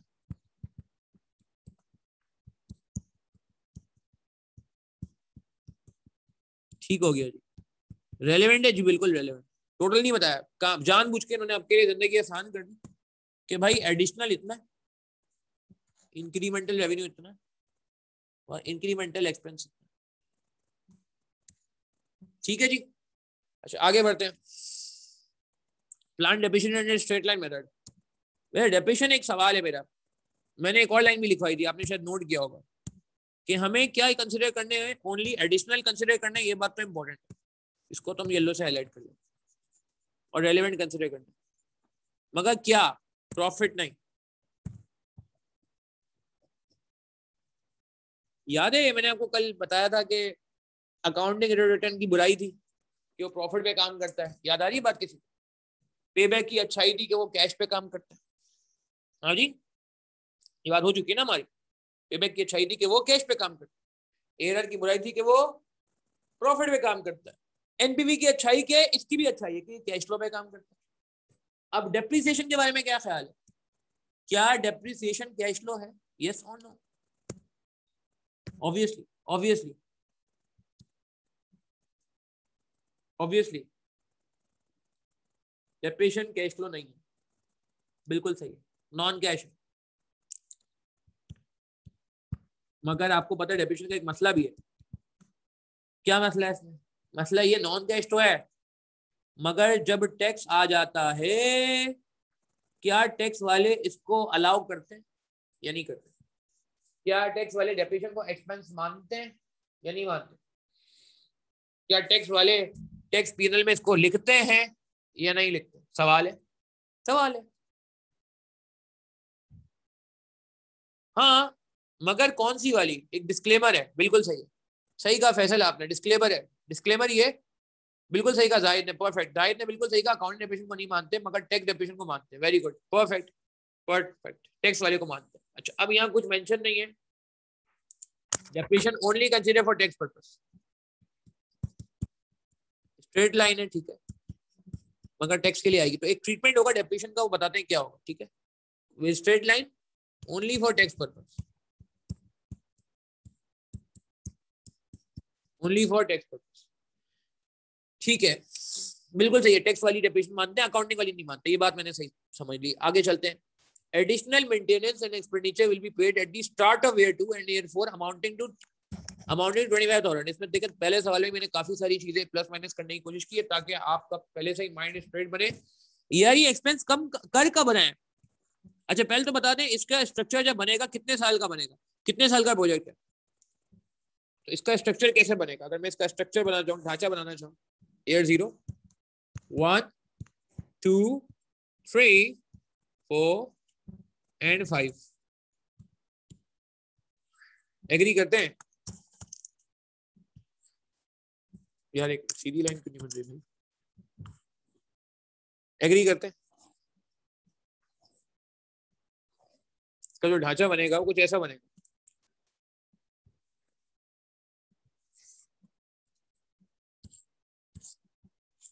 सही है ना? अब सवाल मेरा ये कि ये मेंटेनेंस कौन से साल रिकॉर्ड करें?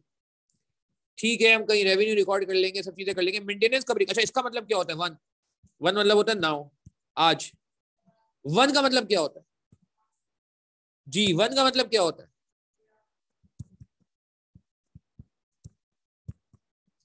देखिए बेसिक बातों पे इसलिए ज्यादा टाइम लगाया जा रहा है क्योंकि आहिस्ता आहिस्ता चीजें जो है ना बढ़ती जाएंगी। End of year 2, very good, साल का आखिर, साल का आखिर, end of year 3, perfect, end of year 4 and so on. तो ये सारा एंड है, आखिर, साल का आखिर, शुरू नहीं, शुरू तो हो गया ना, ये तो शुरू तो ये था, एंड एंड एंड एंड। तो अब मुझे बताएं कि मेंटेनेंस के बारे में एक मसला आ रहा है, मेंटेनेंस कह रहे हैं कब पे होगा? मेंटेनेंस कब पे होगा? क्या कह रहे हैं आपसे? मेंटेनेंस कह रहे हैं भाई ये पे होगा कि start of year 2 and year 4। Start of year 2 क्या कहेंगे? स्टार्ट ऑफ ईयर 2 मींस अगर कोई ओपनिंग बैलेंस होता है सेकेंड ईयर का, बिल्कुल सही है, बिल्कुल सही है। ये टैक्स की बात बाद में करेंगे, ये एंड ऑफ ईयर 1 ना, मैं ये बात तो समझ आती है ना, start of year 2 means end of year 1। नहीं समझे बात को? ईयर 1 में शो करेंगे, सही कह रहे हैं अकीला, मोहम्मद अनान सही कह रहे हैं, उमैर इरफान सही कह रहे हैं, शामिर बिल्कुल सही कह रहे हैं, जाहिद ये तुमने जो पॉइंट किया डिस्क किया बिल्कुल सही है यार, इस पर मैं आगे आगे बात करता हूँ। Very nice point. इसी तरह स्टार्ट ऑफ ईयर 4। अच्छा, इस पे ना एक ट्विस्ट आएगा, इस पे एक स्टार बना ले प्लीज। इसमें मैं ब्लैक से स्टार बना रहा हूँ मेंटेनेंस पे।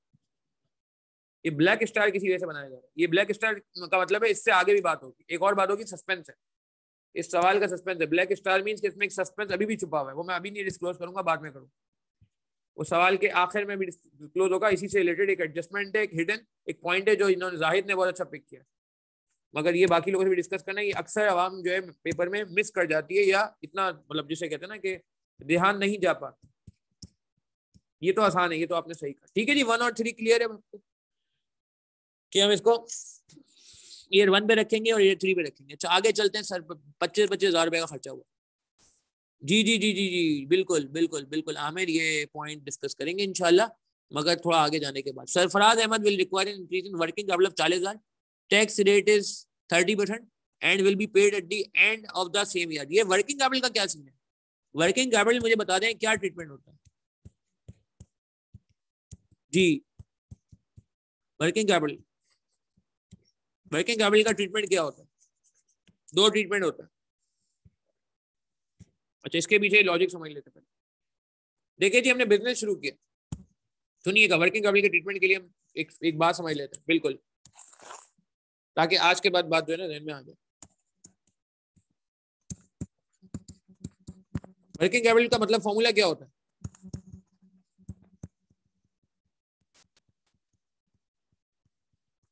Current liability. और कोई एग्जांपल ले लेते हैं इसमें, इन्वेंट्री ले लेते हैं, वर्किंग कैपिटल की एग्जांपल ले लेते हैं, इन्वेंट्री। ठीक है, बिल्कुल सही है।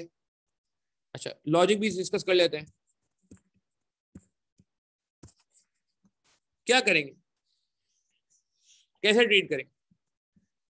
हाँ, बल्कि काम करते हैं इसको कैश फ्लो के साथ ही डिस्कस कर लेंगे ना, खैर होगी। चलो अभी आगे जाकर डिस्कस करते हैं, पर इतना मुझे बता दें वर्किंग कैपिटल के 2 ट्रीटमेंट होंगे, चाहिए ना? 2 ट्रीटमेंट होंगे, वो हम जगह छोड़ देते हैं। क्या ट्रीटमेंट होंगे? ठीक है, अच्छा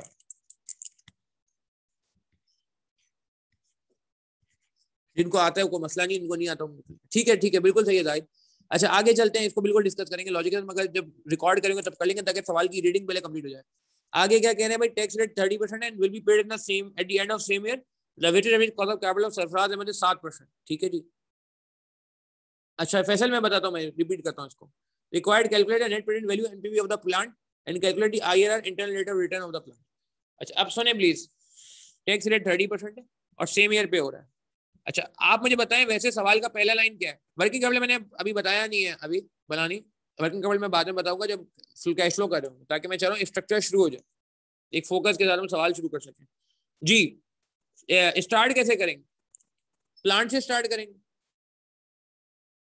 इसमें वर्किंग कैपिटल डिस्कस कर सकते हैं दिलदार, बिल्कुल करते हैं, मगर पहले वर्किंग कैपिटल यहाँ समझ लें, फिर एआरआर में ले जाएंगे। फिर जब रिकॉल करा देना, याद दिला देना, मैं एआरआर से इसको कनेक्ट करा दूंगा, क्योंकि कल वर्किंग कैपिटल नहीं था तो हमने एआरआर वर्किंग कैपिटल के बगैर पढ़ा है।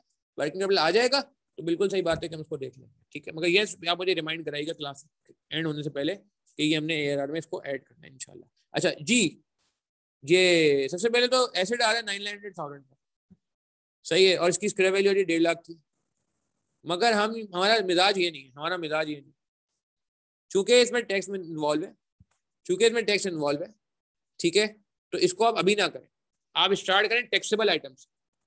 तो टैक्सेबल आइटम कौन सा? ये टैक्सेबल नहीं है, देखो ये तो बैलेंस शीट आइटम है ना, जो बैलेंस शीट में जाता है, तो आप वो चीज लें जो टैक्सेबल है, जो टैक्स की वर्किंग में आती है। ये एक, अब ये नहीं है कि ये जरूरी है करना, नहीं, मगर आसान हो जाता है, थोड़ी सी ना मतलब ऑर्गेनाइज हो जाती है चीज। बस ये नहीं कि अगर कोई आप कहे नहीं मैं तो एसिड से स्टार्ट करके ही कर लूंगा, तो कोई बात नहीं, सवाल फिर भी हो जाएगा, थोड़ा ख्याल करना पड़ेगा 1-2 बातों का, मगर सवाल हो जाएगा। अगर ज्यादा बेहतर है कि हम एक रूल्स बना लें अपने कुछ छोटे छोटे से, जो हम फिर आगे कंसिस्टेंटली फॉलो करते हैं। ठीक है, तो मैं कहूंगा कि इन्वेस्टमेंट से स्टार्ट नहीं कीजिए, एसेट से स्टार्ट नहीं कीजिए, स्क्रैप वैल्यू से स्टार्ट नहीं कीजिए। स्टार्ट कैसे करिए? आप स्टार्ट करिए रेवेन्यू से, इंक्रीमेंटल रेवेन्यू से, रेलेवेंट रेवेन्यू से, फिर एक्सपेंडिचर लिखिए, तो ये ना यही फॉर्मेट है ना, पहले रेवेन्यू आ रहा है, रेलेवेंट, फिर एक्सपेंडिचर आ रहा है, फिर और बताएं और क्या है। अच्छा ये रेवेन्यू में पहले बात कर लेते हैं। रेवेन्यू 480,000 और एक्सपेंडिचर 240,000 कॉमन ले सकते हैं, कोई मसला नहीं। अच्छा एयर 0 से नहीं आएगा, रेवेन्यू कब आएगा? ईयर 0 तो बिजनेस आज शुरू हुआ है यार, कमा तो ले पहले, पूरा साल लगेगा। एंड ऑफ ईयर 1 सही है, रेवेन्यू हमेशा ईयर 1 से आना शुरू होगा, ईयर 0 पे रेवेन्यू रिकॉर्ड करेंगे गलत हो जाएगा, क्या ख्याल है?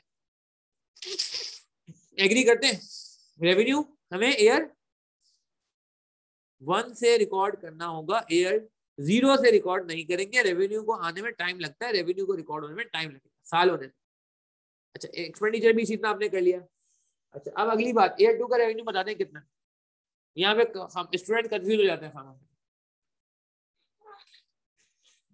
ईयर 2 का रेवेन्यू कितना है, यहाँ पे अक्सर स्टूडेंट कंफ्यूज हो जाते हैं। मैं चाह रहा हूँ कि अच्छा है, कोई अगर कंफ्यूजन है तो अभी क्लियर हो जाए, मैं तो बता ही दूंगा। पार्टिसिपेट करें ना यार, ऐसे कैसे चलेगा।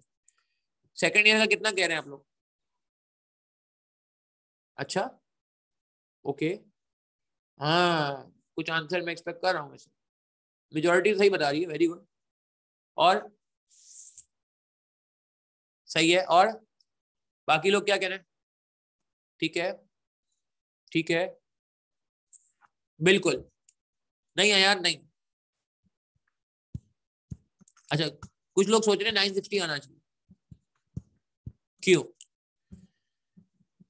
कुछ लोग सोच रहे हैं 960 आना चाहिए, वो ये कह रहे हैं कि भाई बढ़ रहा है ना इंक्रीज रेवेन्यू, चाहिए। मगर दो बातें बड़ी इंपॉर्टेंट कि यार देखो, हम जब ये स्ट्रक्चर बनाते हैं ना 1 का, ये फॉर ईयर 1, ये फॉर ईयर 2 पीएनएल बनता है, फॉर द ईयर बनता है या एजेड बनता है? ये बता, income statement for the year बनती है या एजेड बनती है, मुझे ये बता। फॉर द ईयर बनती है, ये कॉलम भी फॉर द ईयर है, ईयर 1 का अपना कॉलम, ईयर 2 का अपना कॉलम, ईयर 3 का अपना कॉलम, ईयर 1 का अपना कॉलम, ईयर 2 का अपना कॉलम, ईयर 3 का अपना कॉलम, ऐसा ही है भाई। तो यार जब ये हर साल का अपना कॉलम है, तो उस साल का एडिशनल रेवेन्यू कितना है? हाँ ठीक है, ठीक है, टोटल 960 हो गया, 480 पहले था, 480 और आ गया, 960 हो गया। मगर ये 960 तो एजेड है ना, एजेड मीन दोनों सालों का मिला के।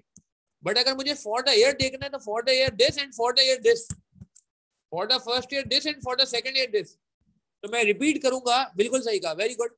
और अब्दुल अनान ने भी बिल्कुल सही कहा कि इन जो ना 5 ईयर लिखा हुआ है, और जाहिर ने भी बिल्कुल सही कहा कि इस मशीन से 480 एडिशनल आ रहा है। तो एडिशनल का मतलब यहाँ पे क्या है कि इस ये वो एडिशनल है जो वो नहीं था, क्या नाम है, क्या कहते हैं उसे, जो ऑल पर का आपने अलग से निकाला था एडिशनल, इन्होंने समझा खुद ही निकाल के दे रही है। और ईच ऑफ द 5 ईयर भी लिखा हुआ है कि हर साल ऐसा हो रहा है, पांचों के पांचों साल ऐसा हो रहा है कि आप कितना रेवेन्यू एक्स्ट्रा देख रहे हैं, 480। ठीक है, ठीक है, एडिड रेडिस में अगर आप देखें, क्यूमुलेटिव में देखें तो हो जाएगा, मगर हमें तो for the each of the year निकालने, हर साल का अलग निकालने। तो हर साल का ईच ऑफ द ईयर कितना है? 480, बिल्कुल। अच्छा, रेवेन्यू भी फिर 480 हो गया है, तो एक्सपेंडिचर भी कितना हो जाएगा? 480 और 240।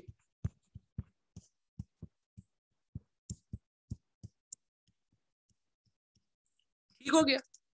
अच्छा, अब वो बात मैं वापस रिपीट कर रहा हूँ, क्या नाम है, अभी किसी ने पूछा भी था, रिपीट करने का कहा था मुझसे, नाउ इट्स टाइम कि मैं रिपीट करूँ। ये मेंटेनेंस, ये कितनी रिकॉर्ड करेंगे? मेंटेनेंस ये कहाँ रिकॉर्ड करेंगे? मेंटेनेंस क्या बात होगी मेंटेनेंस पर? मेंटेनेंस कब कब रिकॉर्ड करेंगे? प्लीज कंफर्म कर दें बाकी लोग भी यार। ईयर 2 और ईयर 4 में मेंटेनेंस होगी 25,000 रुपए। मगर हमें पता है क्रूशियल वर्ड क्या है इसमें, क्रूशियल वर्ड क्या है? क्रूशियल वर्ड है स्टार्ट ऑफ द ईयर। अब आप गौर से देखिएगा प्लीज, जिनका सवाल आया था उनसे बात हो रही है कि भाई देखो, ये हमें ना एंड में रिकॉर्ड करना है, एंड एंड एंड। अब अगर मैं मेंटेनेंस को, अगर 2 मिनट के लिए मान लेते हैं ऐसे ही, अगर मेंटेनेंस को मैं ईयर 2 पे रिकॉर्ड कर दूंगा और ईयर 4 पे रिकॉर्ड कर दूंगा, तो लोग कहेंगे कि ये आपने गलत कर दिया। क्यों? क्यों 2 और 4 पे रिकॉर्ड करने को कह नहीं रहा, ये तो कह रहा 2 और 4 लिखा हुआ है सर, 2 और 4, फिर हम कैसे कह रहे हैं? नहीं, बात ये है कि अगर मैं 2 और 4 पे रिकॉर्ड कर दूंगा 25,000 रुपए को, तो लोग कहेंगे आपने एंड ऑफ ईयर 2 पे रिकॉर्ड कर दिया, लोग कहेंगे आपने एंड ऑफ ईयर 4 पे रिकॉर्ड कर दिया। क्या ये गलत नहीं हो जाएगा?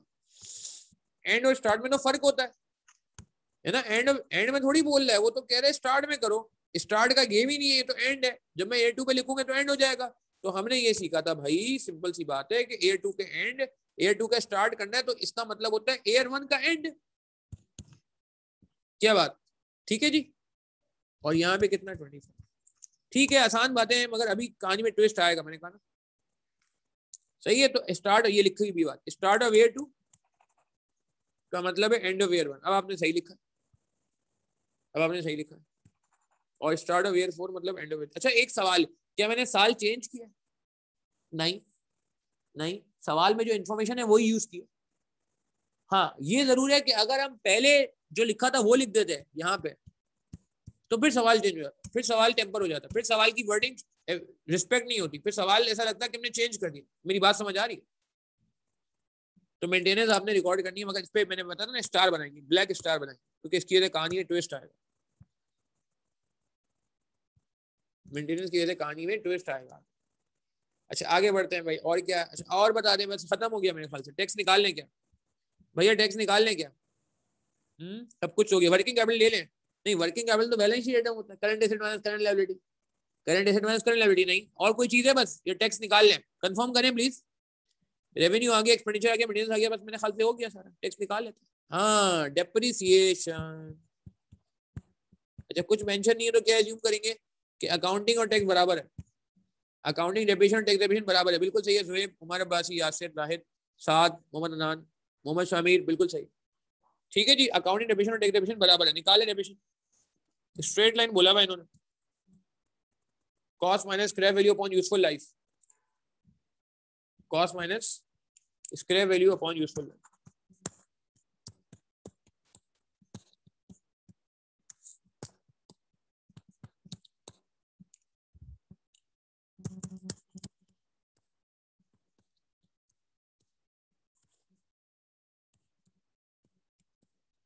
कितना है?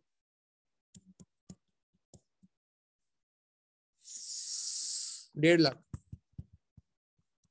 अरे ये तो नॉन कैश है। हाँ मुझे याद है नॉन कैश, बेफिक्र। नहीं नहीं नॉन कैश तो नहीं आना चाहिए। हाँ मुझे पता है नहीं आना चाहिए। अरे ये माइनस क्यों हो गया भाई? पता है माइनस हो गया, अभी सबर करते हैं 2 मिनट, अभी ये सबर करें, अभी मैं क्लियर करता हूँ।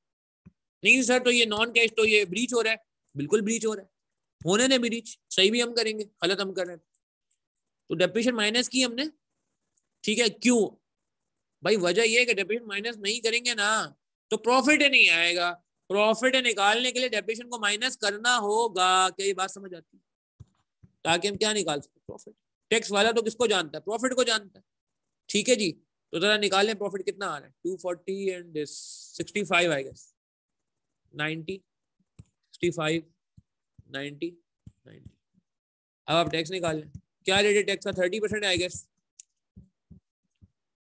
दोस्त अभी परेशान है हमारा, दोस्त हमारा अभी भी परेशान है। वो कह रहे हैं यार अभी आपने थोड़ी देर पहले कहा था कि कैश पे काम करना है, अब आपने अचानक डेप्रिसिएशन नॉन कैश होता है इस पर काम कर लिया। हमने कहा भाई अभी दोस्त को 2 मिनट सब्र करो यार, अभी हम क्लास के दौरान ही क्लियर कर देंगे। दोस्त ने कहा ठीक है जी। अच्छा अब यार ये क्या रेट था टैक्स का भाई? 30%। लीजिए 30% लगा दीजिए। हाँ बिल्कुल सही।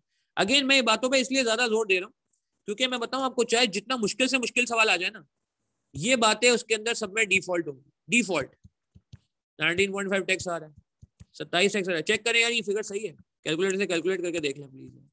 ये मैं डायरेक्ट कर रहा हूँ अपने मेंटल मैथ से। 19.5 हाँ सही है, 6.5 6.5 13 13 हाँ सही है, और 27 एंड 27। अब आप क्या करेंगे? अच्छा सुने सुने सुने, ये अनस रुके, मैंने आमिर बिल्कुल मैं से बात करूंगा 2 मिनट, 2 मिनट। आमिर मैं से बात करूंगा।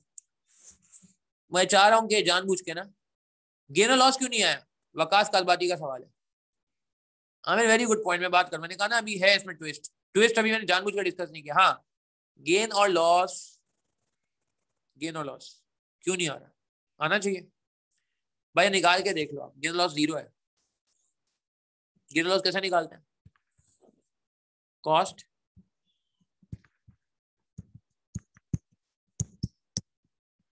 अभी मैं बताता हूँ, सवाल में चेंजेस कराऊंगा मैं कुछ, ये सोल्यूशन फाइनल नहीं है। सही है, एक छोटा सा ट्विस्ट आएगा कहानी। ईयर 1 नहीं सॉरी, कॉस्ट कितनी है? 900,000। एक्यूमुलेट डेप्रिसिएशन कितना है? Accumulate depreciation 150 into 5। WDV कितनी आ रही है? नेटबुक वैल्यू कितनी आ रही है? ये ना सारी डेप्रिसिएशन ऐड करो यार, 150 हर साल की 150 है ना, 5 सालों की 150 इंटू 5 हो जाएगी। प्रोसीड्स कितनी है, डिस्पोजल वैल्यू कितनी है।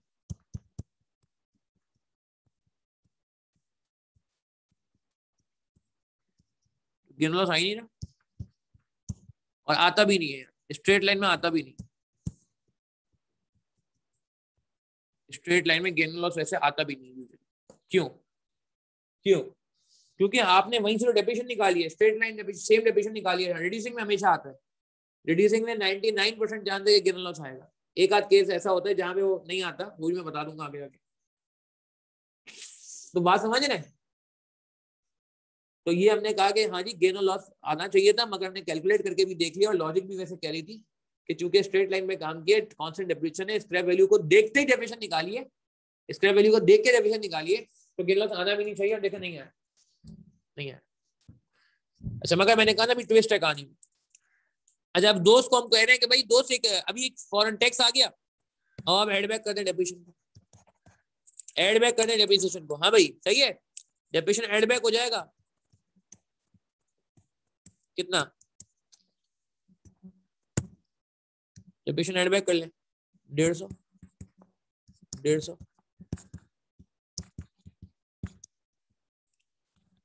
अच्छा, दोस्त अभी बैठा हुआ है, दोस्त कह रहा है यार कमाओ यार, ये क्या किया?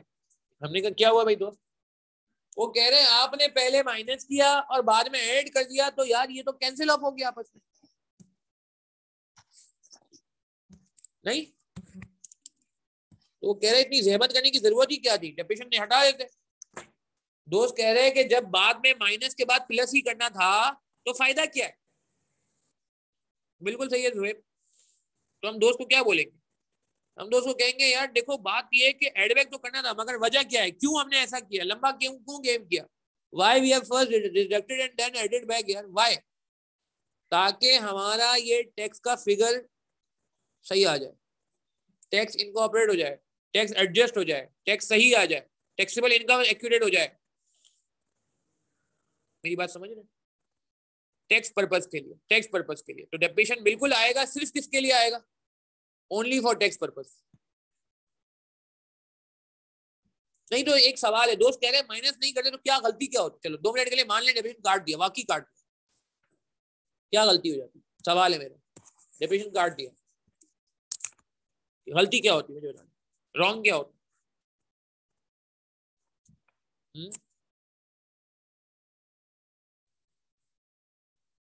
बिल्कुल बिल्कुल, टैक्स सही नहीं निकलता। अच्छा, एक बात यहाँ पे मैंने अजम्पशन ली है, वो क्या क्या अजम्पशन ली है, जो कि पेपर में इम्प्लाइड है, लिखने की जरूरत नहीं, कि accounting and tax depreciation are से, ठीक है। 2 मिनट के लिए मान लें सेम नहीं है, फिर क्या होगा? फिर क्या होगा अगर accounting depreciation tax depreciation same नहीं होगी तो क्या होगा? इफ दे आर डिफरेंट फिर क्या करेंगे? बहुत आसान है, पता है आपको, जवाब पता है, कुछ भी नहीं करेंगे, छोड़ दें। अगर अलग अलग है, अकाउंटिंग डेप्रिसिएशन अलग है, टैक्स डेप्रिसिएशन अलग है, अकाउंटिंग डेप्रिसिएशन स्ट्रेट लाइन है, टैक्स डेप्रिसिएशन रिड्यूसिंग है, लेट्स से जब प्रैक्टिकली होता है, फिर क्या करेंगे? देन वी विल इग्नोर, छोड़ दें, डेप्रिसिएशन को ना कंसीडर करें। अगर अलग अलग है तो क्या करें? We will ignore accounting depreciation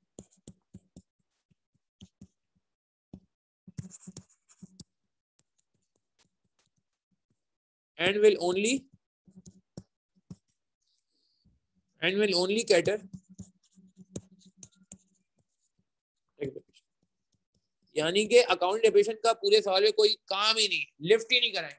ठीक है मोहम्मद अनान, क्लियर है? अगर टैक्स वाली दी हुई है तो सिर्फ वो ही इस्तेमाल हो, अकाउंटिंग वाली को हम इग्नोर कर देंगे यार, खैर हो गई, नहीं करना अकाउंटिंग वाली पे काम, क्योंकि वो बेकार है ना, उस पर तो टैक्स वाला, ये तो टैक्स वालों की लिए हो रहा है। और टैक्स वाला कभी मना कर देगा नहीं जी डेप्रिसिएशन आपको नहीं दी जा रही है अकाउंटिंग वाली, तो फिर हम उसको छेड़ेंगे भी नहीं। ये हम अज्यूम करें कि accounting depreciation tax depreciation same है, या चाहो तो लिख भी लो कि ये सिर्फ ये वाला लाइन लिख भी लेना कि अकाउंटिंग डेप्रिसिएशन टैक्स डेप्रिसिएशन हमने सेम अज्यूम की है। अगर डिफरेंट होगी तो आपने अकाउंटिंग को इग्नोर करना है, छोड़ देना है, साइड में कर देना है, और सिर्फ किसको कंसीडर करना है? टैक्स को, टैक्स को। ठीक है जी, बात समझ आती है? अच्छा मगर अभी ट्विस्ट है कहानी में, सुने प्लीज, कहानी में ट्विस्ट है, मैंने अभी ट्विस्ट डिस्कस नहीं किया आपसे। हाँ बिल्कुल लेंगे, मगर उसको भी बाद में एड बैक लेस कर देंगे, अगर गेन लॉस होगा जो कि आगे के सालों में आ जाएगा इंशाल्लाह, तो उसको भी आप कंसिडर कर लेंगे, मगर बाद में उसको एड बैक कर देंगे, अगर लॉस है तो एड बैक कर देंगे, गेन है तो लेस कर देंगे, जैसे ही वर्किंग हो जाएगी आपकी टैक्स की। मगर बिल्कुल टैक्स की वर्किंग में आना चाहिए, होता तो आ जाता, और आगे के सालों में तो लाजमी आएगा, लाजमी आएगा। अच्छा वर्किंग कैपिटल का क्या करना है, वो बातें कर लेते हैं दोनों। वर्किंग कैपिटल रह गया, एसेट रह गया और ट्विस्ट रह गया। ट्विस्ट, वो ट्विस्ट क्या बताता है? अच्छा पहले एसेट, एसेट कितना का है भाई? एसेट, एसेट अब टैक्स वैक्स आ गया, निमट गया, टैक्स वैक्स निकाल लिया, एड बैक कर दिया, अब आप एसेट ले लें, अब एसेट ले लें भाई, ठीक है, क्लियर है? यहाँ गेन लॉस एंड डिस्पोजल आगे मिल जाएगा, तो वहां पर डिटेल तब सीधी बात हो जाएगी, इसको डील कैसे करना है, ऐड करना है, लेस करना है, वो इंशाल्लाह वहां देख लेंगे। अच्छा वर्किंग कैपिटल के बारे में कहते हैं क्या करेंगे? अब मैं वर्किंग कैपिटल बताता हूँ आपको, ये एसेट मैंने निपटा दिया, दो चीजें आ गई, वर्किंग कैपिटल और ट्विस्ट। वर्किंग कैपिटल इंपॉर्टेंट है और ट्विस्ट तो बहुत ज्यादा इंपॉर्टेंट है। देखिए यार वर्किंग कैपिटल की एग्जांपल लेते हैं, इन्वेंट्री। एक सवाल है मेरा आपसे, एक सवाल है मेरा आपसे, हम एक नया सुपरमार्केट लॉन्च करें, इस पे सवाल ही बना बीएफडी, हमने एक सुपरमार्केट लॉन्च करना है, बीएफडी मार्ट, बीएफडी मार्ट के नाम से हम सुपरमार्केट लॉन्च करने जा रहे हैं। हमें इन्वेस्टमेंट में क्या क्या करना पड़ेगा, किस चीज की इन्वेस्टमेंट करनी पड़ेगी?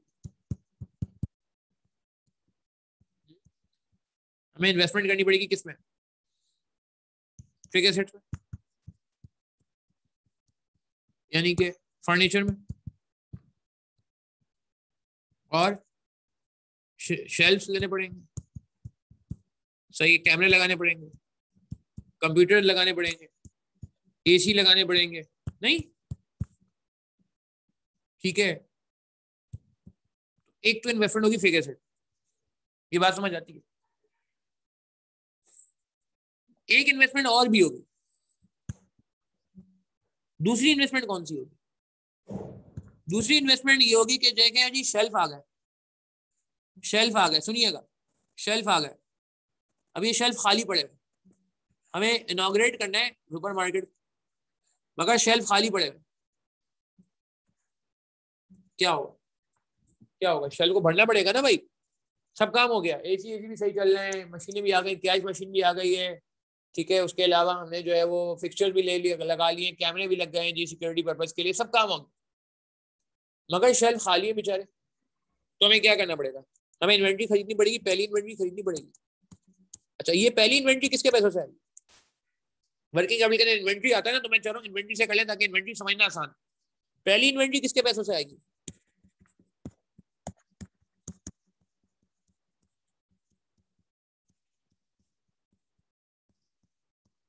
या इनिशियल फंड से आएगी, जहां से भी आपने पहला पैसा अरेंज किया, ओनर के पास से आएगी, अपने पास से आएगी, इन्वेस्टर के पास से आएगी, इन्वेस्टमेंट से आएगी, क्या कहते हैं?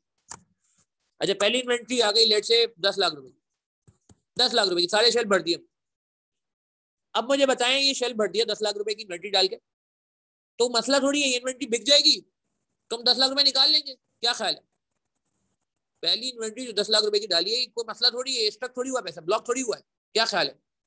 ये तो मिल जाएंगे ना सेल करके, सेल फर्स्ट इन्वेंट्री, हाँ क्या करेंगे, ऐसे करें, and use cash to repay owner. यार अगर ओनर को रीपे कर दिया तो शेल्फ वापस खाली हो जाएगा, शेल्फ वापस खाली हो जाएगा, नहीं? अभी तो शेल्फ खाली ही नहीं, अभी तो भरा हुआ है, सही भर गया, मगर अगर आपने इन्वेंट्री को बेच दिया और पैसे निकाल के वो अपने ओनर को दे दिए तो चल तो खाली हो जाएगा, नहीं? Use cash to purchase second inventory, क्या ख्याल है? दूसरी इन्वेंट्री खरीदने के लिए कैश लगा देंगे ना, दूसरी बार का, दूसरी साइकिल का माल खरीद लेंगे, नहीं? क्योंकि अगर ओनर को पैसे वापस कर दिए तो शेल्फ वापस खाली हो जाएगा, फिर क्या करेंगे? फिर ओनर से वापस पैसे मांगे, तो इससे बेहतर ये नहीं है कि भाई पहली इन्वेंट्री को बेच के पैसा जो है दूसरी इन्वेंट्री में लगा देते हैं। अच्छा फिर दूसरी इन्वेंट्री बेच के ओनर को वापस कर दें, चलो 2 बार हो गया, ओनर कह रहा है अब तो पैसा निकाल लेना, नहीं? And use cash to purchase third inventory. तो क्या कह सकते हैं कि ये तो फंस गया बंदा, साइकिल विल कंटिन्यू। ठीक है, हाँ अज्यूम करें शामिर अभी ग्रोथ नहीं हो रही है, ग्रोथ को आगे जाके देख लेंगे, सही है ना, ग्रोथ वगैरह को बिल्कुल देखेंगे। आगे एक टॉपिक, एक सवाल है पूरा वलीका लिमिटेड, और एक और सवाल है हमारे एडवांस में, सॉरी इसमें इन्वेस्टमेंट एडवांस में। बट अगर ग्रोथ नहीं भी हो रही है, इन्फ्लेशन नहीं भी हो रही, तो भी क्या करना पड़ेगा आपको, पहली से दूसरी, दूसरी से तीसरी, तीसरी चौथी, साइकिल विल कंटिन्यू। यार तो ये पहला पैसा मैं समझता हूँ ब्लॉक नहीं हो गया क्या? ये जो पैसा था पहला वाला ओनर का, ये ब्लॉक नहीं हो गया? ब्लॉक के जो फंड नहीं हो गए, फंसने के पैसे, वो बेचारा हर बार कोशिश करता है कि पैसे निकाल लो, मगर फिर वो मजबूरी में आ जाता है। ठीक है, अच्छा अब सवाल, क्या ये पैसा हमेशा के लिए फंस गया? क्या ये पैसा नहीं, मगर बात ये बीएस आप मुझे एक बात बताएं, क्या ये बंदे को पैसे वापस मिल गए? ये बंदा तो बेचारा खुश हो गया था, पहली इन्वेंट्री बिकी, बहुत खुश हुआ, उसने कहा क्या बात है, आज तो सारा माल बिक गया, चलो जी घर ले जाते पैसे। वो तो बड़ा खुश था, मगर वो उसकी खुशी बेचारे की जो है वो अधूरी थी, क्योंकि जैसे ही उसने माल जैसे बिका, हमने तो दूसरे बार वेंडर को खड़ा किया हुआ, वेंडर को बोला ये लो जी पैसे दूसरी इन्वेंट्री लाके दो, तो इस बंदे को तो पैसे मिलेंगे। ऐसे क्या ये पैसे कभी मिलेंगे या नहीं मिलेंगे? प्रॉफिट से रीपे होगा, सही कह सकते हैं, मगर बहुत स्लो होता है प्रॉफिट, तो सुपरमार्केट में वैसे ही बहुत कम होता है, 1-2% होता है। क्या ये पैसे कभी मिलेंगे वापस या नहीं मिलेंगे? तो मैं ट्विस्ट पे आता हूँ, एक बहुत इंपॉर्टेंट ट्विस्ट है सवाल में जो अभी तक हमने डिस्कस नहीं किया। यस, ये पैसे कब मिलेंगे? जब लास्ट सेल होगी, लास्ट सेल।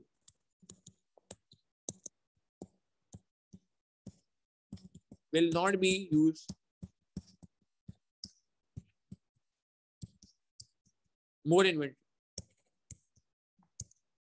देखिए मैं रीड आउट कर रहा हूं, क्या पढ़ा, क्या क्या लिखा, लास्ट सेल ऑफ इन्वेंट्री, जो आखिरी सेल होगी इन्वेंट्री को, last sale of inventory will not be used to purchase more inventory, instead it will be return to investor. Investor को बोलेंगे यार वो आपने पैसे दिए थे ना, याद है आपको? इन्वेस्टर बोला हाँ इतने साल पहले दिए थे मैंने पैसे। बोला ले जाए आप, शटडाउन सेल लगेगी, क्लोजर सेल लगेगी, आखिरी सेल लगेगी, टाइम वैल्यू मनी बिल्कुल रेडी हो जाएगी, वो ऑटोमेटिकली कैटर हो जाएगी, उसका मसला नहीं है। मगर फिलहाल ये बात तो तय है कि पैसे वापस तो आएंगे, 10 लाख रुपए आएंगे तो सही। एज्यूम कर लें कोई ग्रोथ नहीं हुई है, कोई इन्फ्लेशन नहीं हुई है, क्योंकि ग्रोथ और इन्फ्लेशन आगे जाके मिल जाएगा। फाइनल सेल जो कस्टमर को करेंगे उससे जो पैसा आएगा, बिल्कुल सही अकीला, कि वो हमारे पास आ जाएगा, लिक्विडेट करेंगे। सही कह रहे हैं बिलाल आरिफ, सही कह रहे हैं उमर अब्बासी के, जब प्रोजेक्ट एंड होगा, सही कह रहे हैं मोहम्मद शामिर। तो last inventory will be return to investor. तो इन्वेस्टर का पैसा ब्लॉक हुआ, यस और नो? हाँ बिल्कुल हुआ, मगर मिल भी गया, मगर सबर करना पड़ा। तो ये बताएं अब इसका ट्रीटमेंट क्या होगा? मैंने सारी बातें बता दी है। इस सवाल में वर्किंग कैपिटल में कितने पैसे लगे यार? 40,000 लगे। 40,000 का क्या ट्रीटमेंट करूं, बता दें। 40,000 रुपए इनफ्लो है या आउटफ्लो है, मुझे बता दें प्लीज यार, पार्टिसिपेट करना है सबने। इस 40,000 को, इस कहानी को देखते हुए आप बता दें कि इनफ्लो रिकॉर्ड करूं या आउटफ्लो रिकॉर्ड करूंगा, और कब रिकॉर्ड करूं इनफ्लो या कब रिकॉर्ड करूं आउटफ्लो, क्या करूं जी? पहले क्या हुआ है? पहले एयर वेरी गुड। एयर 0 पे आउटफ्लो है, पहले पैसे लगाने पड़ेंगे, जेब से पैसे लग गए। 40,000 40 कर दें इसको, ये पैसे बच गए, पहली इन्वेंट्री जेब से ले ली, खरीद ली, इन्वेस्टमेंट हो गई जिस तरह। हाँ बिल्कुल सही है फैसल, कोई मसला नहीं है, अभी गलत हो जाए कोई मसला नहीं, पेपर में नहीं करना भाई, बाकी खैर है। जिस तरह एसेट में पैसे फंस गए, इसमें भी पैसे लगा दिए, मगर ये पैसे कब आएंगे वापस? आएंगे, सब्र करना पड़ेगा, इंतजार करना पड़ेगा। कब? बिल्कुल सही। ये पैसे आते आते क्या हो जाएगा? अच्छा, time value money automatically cater हो जाएगी, क्योंकि जब आप नेट कैश फ्लो निकालोगे, डिस्काउंट फैक्टर लगाओगे, तो डिस्काउंट फैक्टर ऑलरेडी यहाँ पे जब कैटर होगा तो बात समझ आ जाएगी, मसला नहीं, सही है ना? तो ये हमारा लास्ट ईयर में रिकवर हो जाएगा, ठीक है, सही है। अच्छा, मगर मैं यहाँ पे रोकूंगा, इसको नोट करना चाहे नोट कर लें, इसमें से कुछ नोट करना चाहे नोट कर लें। BFD current asset minus current liability की बात हुई थी, इन्वेंट्री के अंदर होता है, इन्वेस्टमेंट इसमें होती है, ये आप इसमें से कुछ नोट करना चाहे नोट कर लें।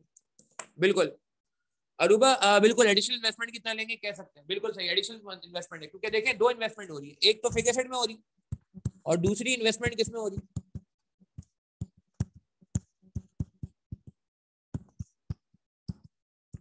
इसीलिए मैंने आपको कल कहा था परसों की क्लास में वर्किंग कैपिटल मुझे लगता भी कोर्स में है, पूरा वर्किंग कैपिटल हमारे बीएफडी से नहीं गया मुझे ऐसा लगता है।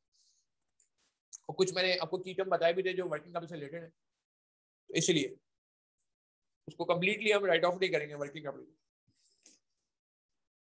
इवन तो मैथ पोर्शन से रिलेट करता है मगर है इंपॉर्टेंट। अच्छा एक ट्विस्ट पे बात करनी है, इसको नोट करें, फिर मैं ट्विस्ट पे बात करता हूँ। सवाल खत्म होने वाले हैं मगर एक एडजस्टमेंट करनी पड़ेगी वरना सवाल गलत हो जाएगा, वरना सवाल गलत हो जाएगा। नोट करें सवाल।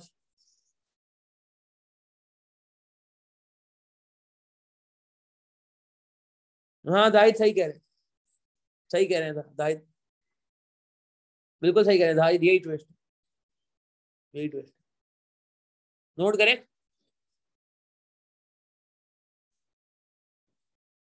अली बता दिया ना मैंने, दो इम्पैक्ट वर्किंग कैपिटल। 8-0 पे क्या होगा अली, क्या बात हुई? 8-0 पे माइनस में आ जाएगा, एग्री करेंगे अली? जो भी बात हुई थी कि पहले आप इन्वेस्ट करोगे 8-0 पे, तो वर्किंग कैपिटल का अगर मैं दो ट्रीटमेंट बताऊं, मैं लिखवा भी देता हूँ, ये लिख लें यार, यहाँ पे सही कह रहे हैं अली, यहाँ पे लिख लें तो बेहतर है। इन्वेस्ट इन 8-0,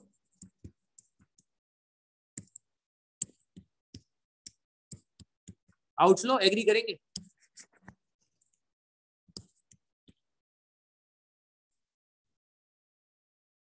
ये अभी इसका जवाब मिल जाएगा शामिल, अभी इसका जवाब मिल जाएगा, यही डिस्कशन करना है। और रिकवर एट द एंड,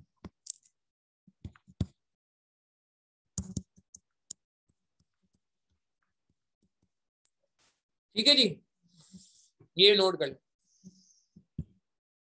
अच्छा अब ट्विस्ट पे बात कर लेते हैं, क्या मसला क्या? भाई मसला ये है कि टैक्सी फेयर गलत है भाईजान, ये टैक्सी फेयर गलत है, इट्स रॉन्ग,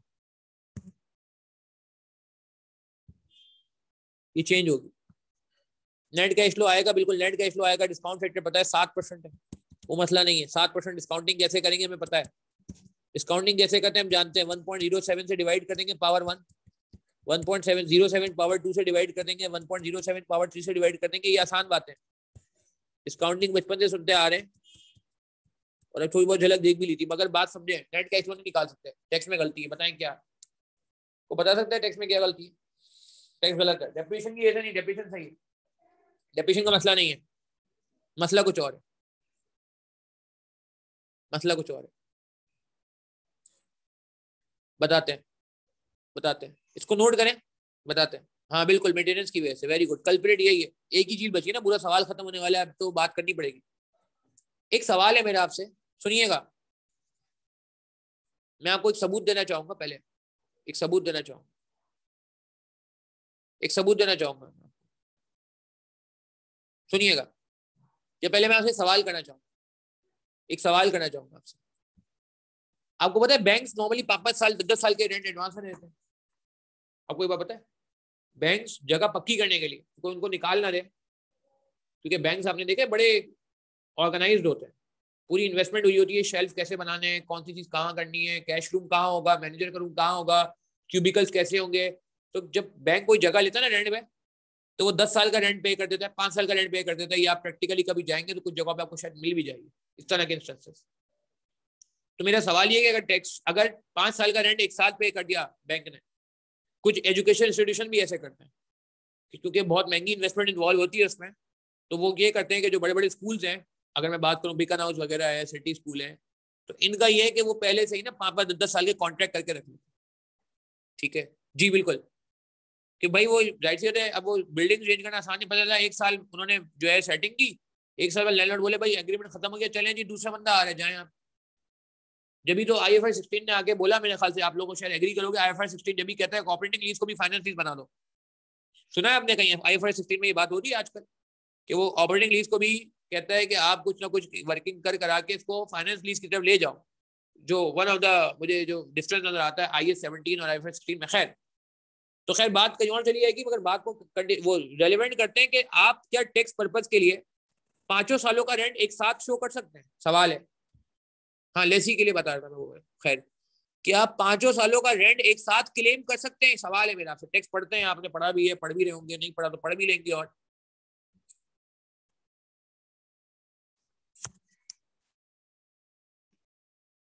हाँ, मैं उस पे आ गया, रेंट पे आ गया, लीजिंग खत्म कर दिया मैंने, हल्की सी बात की थी।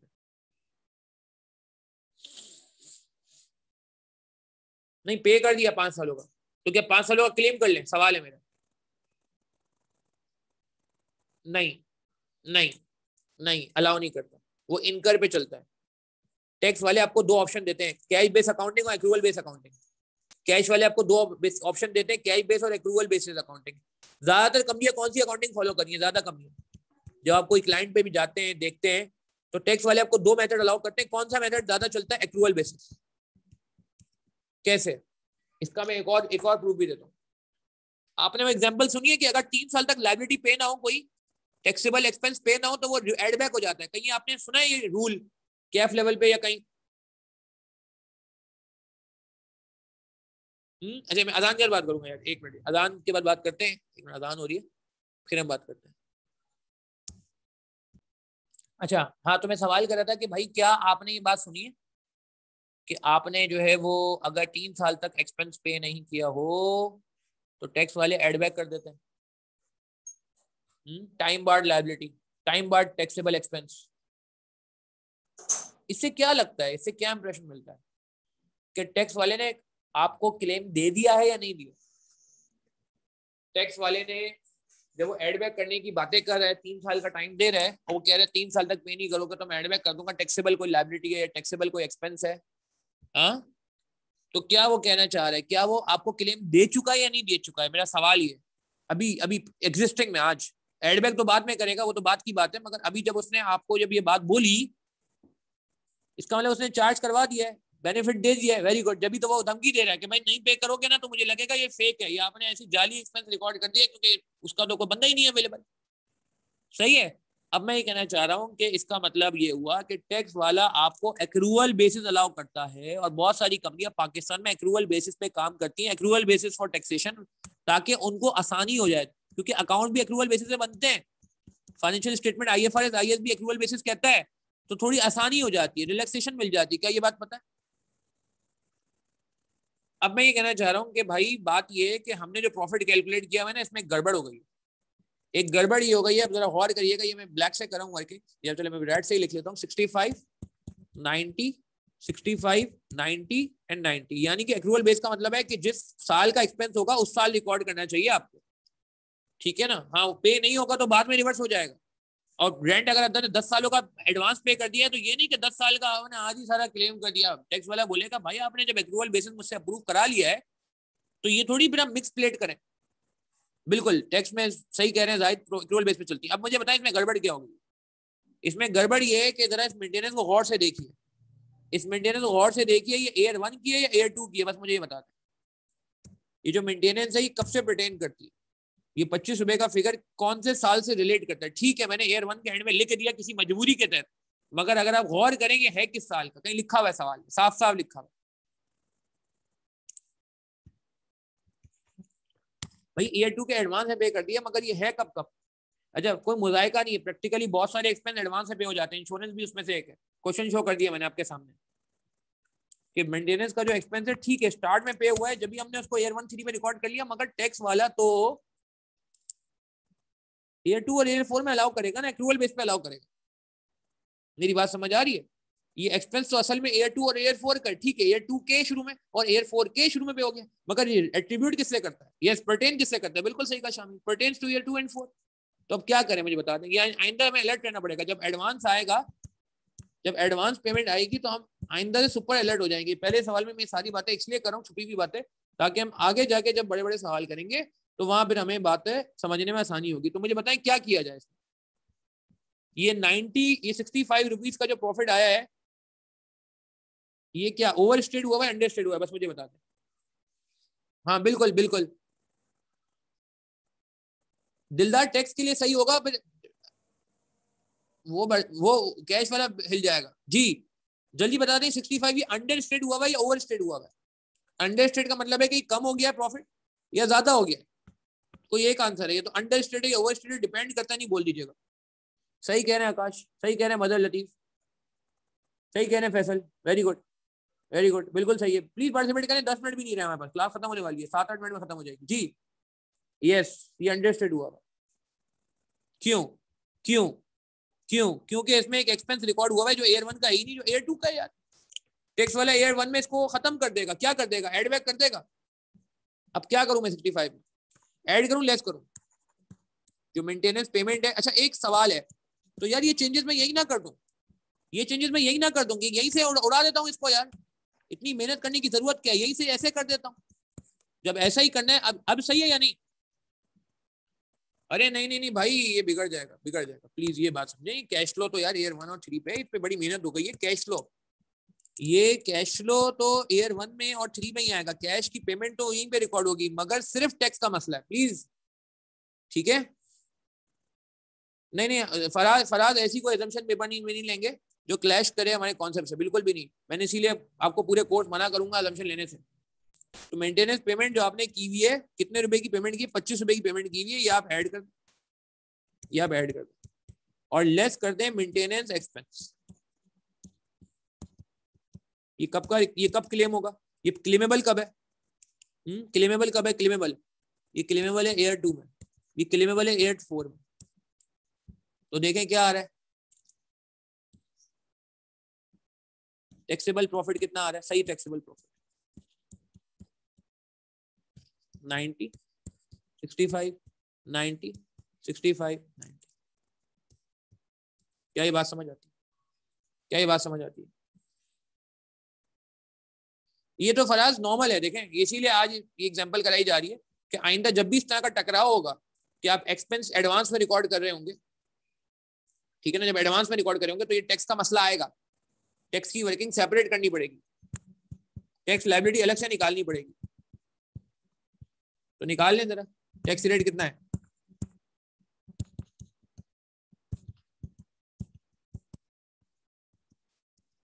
अच्छा ये प्लस क्यों हो रहा है? क्योंकि जो 65 है इसमें ये माइनस हुआ है ना, तो ऐड बैक कर देगा टैक्स वाला। टैक्स वाला याद है, जब कोई चीज उसके मतलब की माइनस नहीं होती तो ऐड बैक कर देता है, किसी को याद आ रही है बात? तो ये ऐड बैक कर देगा क्योंकि बोलेगा माइनस, और सेकंड ईयर में क्लेम हो जाएगा, वो बोलेगा ठीक है अगले साल ले ले।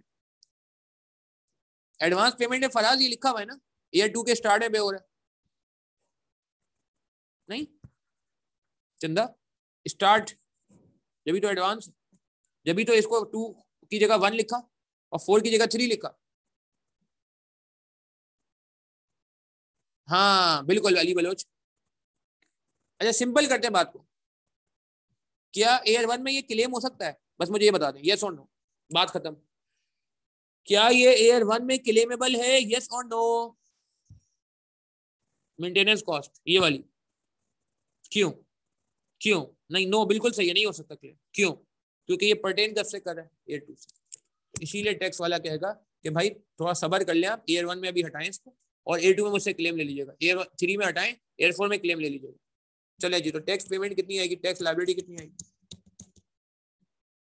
27, 19.5, 27, 19.5, 27, 27। तो ये फिगर्स चेंज हो जाएंगी।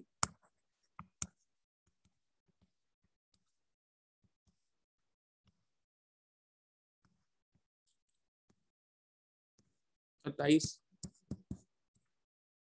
और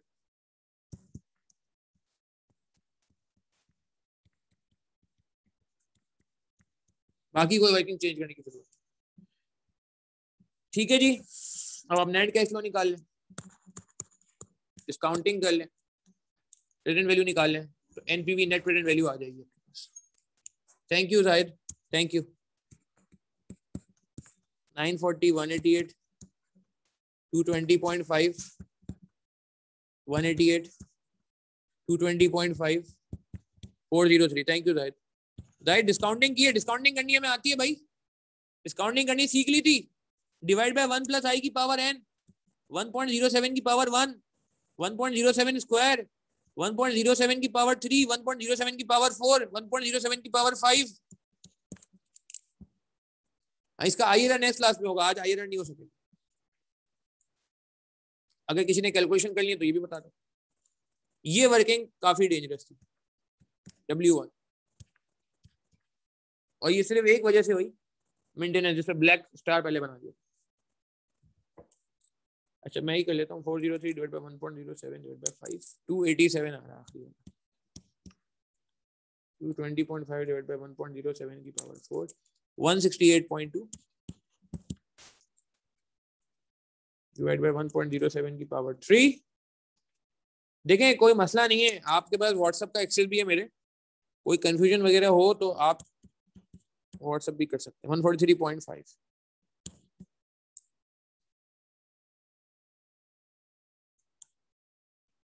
192.1 and finally 188 divided by 1.07 175.7 and NPV calculate करके देख लीजिए, इन सारी बातों को करके देखें क्या आता है। नहीं तो पेपर में पता कैसे चलेगा? सवाल सर ये बात समझ नहीं आ रही कि आप बताएं पेपर में कैसे पता चलेगा? 36.5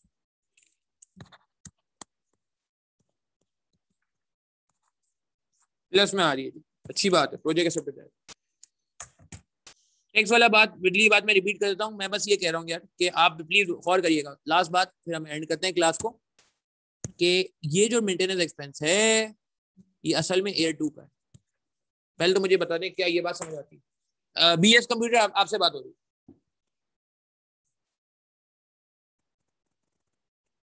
ये भी कर सकते हैं, फैसल गलत नहीं है, फैसल परफेक्ट, मैं आपकी बात से एग्री करता हूँ। तो टैक्स वाला क्या मैं अलाउ कर देगा एयर 1? बस मुझे बता दें। BS कंप्यूटर आपसे सवाल है, क्या ये एयर 1 में टैक्स वाला अलाउ होने देगा कि एयर 1 में या एयर 2 में अलाउ होने देगा? बस मुझे बता दो, क्लेमेबल कब है?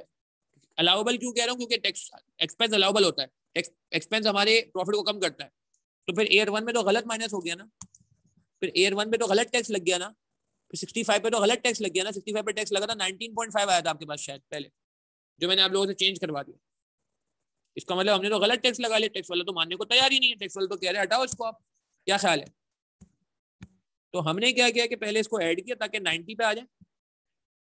ये बात समझ आई कि 65 is not the right figure for calculation of tax ना, बिकॉज टैक्स वाला is not agreeing on 65, tax वाला इज सेइंग कि you have deducted wrong figure. सही है ना? टैक्स वाला कह रहा है कि भाई ये आपने गलत कर दिया, टैक्स वाले को हम कह रहे हैं ठीक है कोई बात नहीं, अमेंड कर लेते हैं। टैक्स वाले के लिए हमने 25 ऐड किया, 90 फिगर हो गई, अब आप टैक्स लगा ले। टैक्स वाला कह रहा है हाँ अब लगा ना टैक्स, तगड़ा टैक्स लगा ना, और लगना भी चाहिए था। मगर हम A2 में क्या करेंगे? अब हम A2 में जो ये फिगर है, इस फिगर में हमने क्लेम नहीं किया हुआ, एग्री करते हैं? ये A2 का फिगर, इसमें क्लेम नहीं हुआ हुआ, एग्री करते हैं? तो जब ये क्लेम नहीं हुआ हुआ तो हम कहेंगे A2 में क्लेम कर लेते हैं, तो हमारा टैक्स सही हो गया। Same for air 3 and same for air 4। Air 3 में भी यही किया कि ये तो एयर 4 का था, ये तो एयर 4 में आना चाहिए। अच्छा ये नहीं करिएगा, यहाँ बिगाड़ दें, क्या कहते हैं, ठीक है फैसल, ये थोड़ी रिस्की अप्रोच होती है जो आप कह रहे हो ना, मगर मैं एग्री करूंगा जो आप कह रहे हो, मैं आपकी बात समझ गया कि आप ऊपर ही 2 और 4 में कर दो और बाद में कैश फ्लो को एडजस्ट कर लो, नीचे कर सकते हैं। क्लियर है जी? समझ आ गया आपको टैक्स का? चले, और ये इसका रूल क्या है? एक्रूअल बेसिस, दुनिया एक्रूअल बेसिस पे चलती है।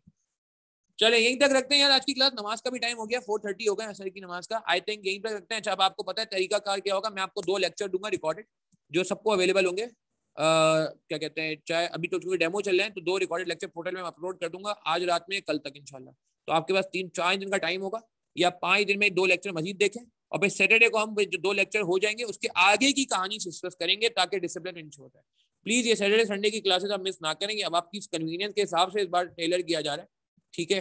तो सैटरडे को इंशाल्लाह 2 बजे जो हमने कहा था, मैं सैटरडे का टाइम आपको कंफर्म भी कर दूंगा, मोस्ट प्रोबब्ली शायद सैटरडे को हम सुबह 11 बजे चले, शायद कुछ क्लैशेस आ रहे हैं, पता नहीं क्या चक्कर है, तो हम देख लेते हैं, अगर पॉसिबल होता है तो हम इतने बजे चले जाएंगे, या फिर ये होगा टाइम, मैं 2 में से कोई एक टाइम आपको कम्युनिकेट कर दूंगा, कंफर्म कर दूंगा इंशाल्लाह, ठीक है? तो इंशाल्लाह सैटरडे एंड संडे ये क्लासेस मिस नहीं करनी, और बीच में मैं आपको 2 रिकॉर्डेड लेक्चर दे रहा हूँ, वो आपने फिर रेफर करने हैं। बिल्कुल आज का लेक्चर रात में हो जाएगा, और एक्स्ट्रा लेक्चर भी आज रात में या कल तक हो जाएगा, ठीक है? नंबरिंग के साथ होंगे, वो आप बेफिक्र हैं। और आपके पास मेरा व्हाट्सअप नंबर मौजूद है, ये व्हाट्सअप नंबर आप नोट कर लें, कोई भी कंफ्यूजन होता है तो आप मुझे बिल्कुल पूछ सकते हैं, मैं इंशाल्लाह आपको एक रीजनेबल टाइम में जवाब दे दूँ, ठीक है? नमाज का भी टाइम हो गया, नमाज पढ़ लें, अपना ख्याल रखिएगा, दुआ में याद रखिएगा। इंशाल्लाह कंटिन्यू करेंगे, इसका सेकंड पार्ट IRR वगैरह और आगे की चीज़ें आपको मिल जाएंगी। डेमोज अवेलेबल है, कोई मसला नहीं है, आप आराम से डेमो लें, हफ्ता 10 दिन हो। अस्सलाम वालेकुम।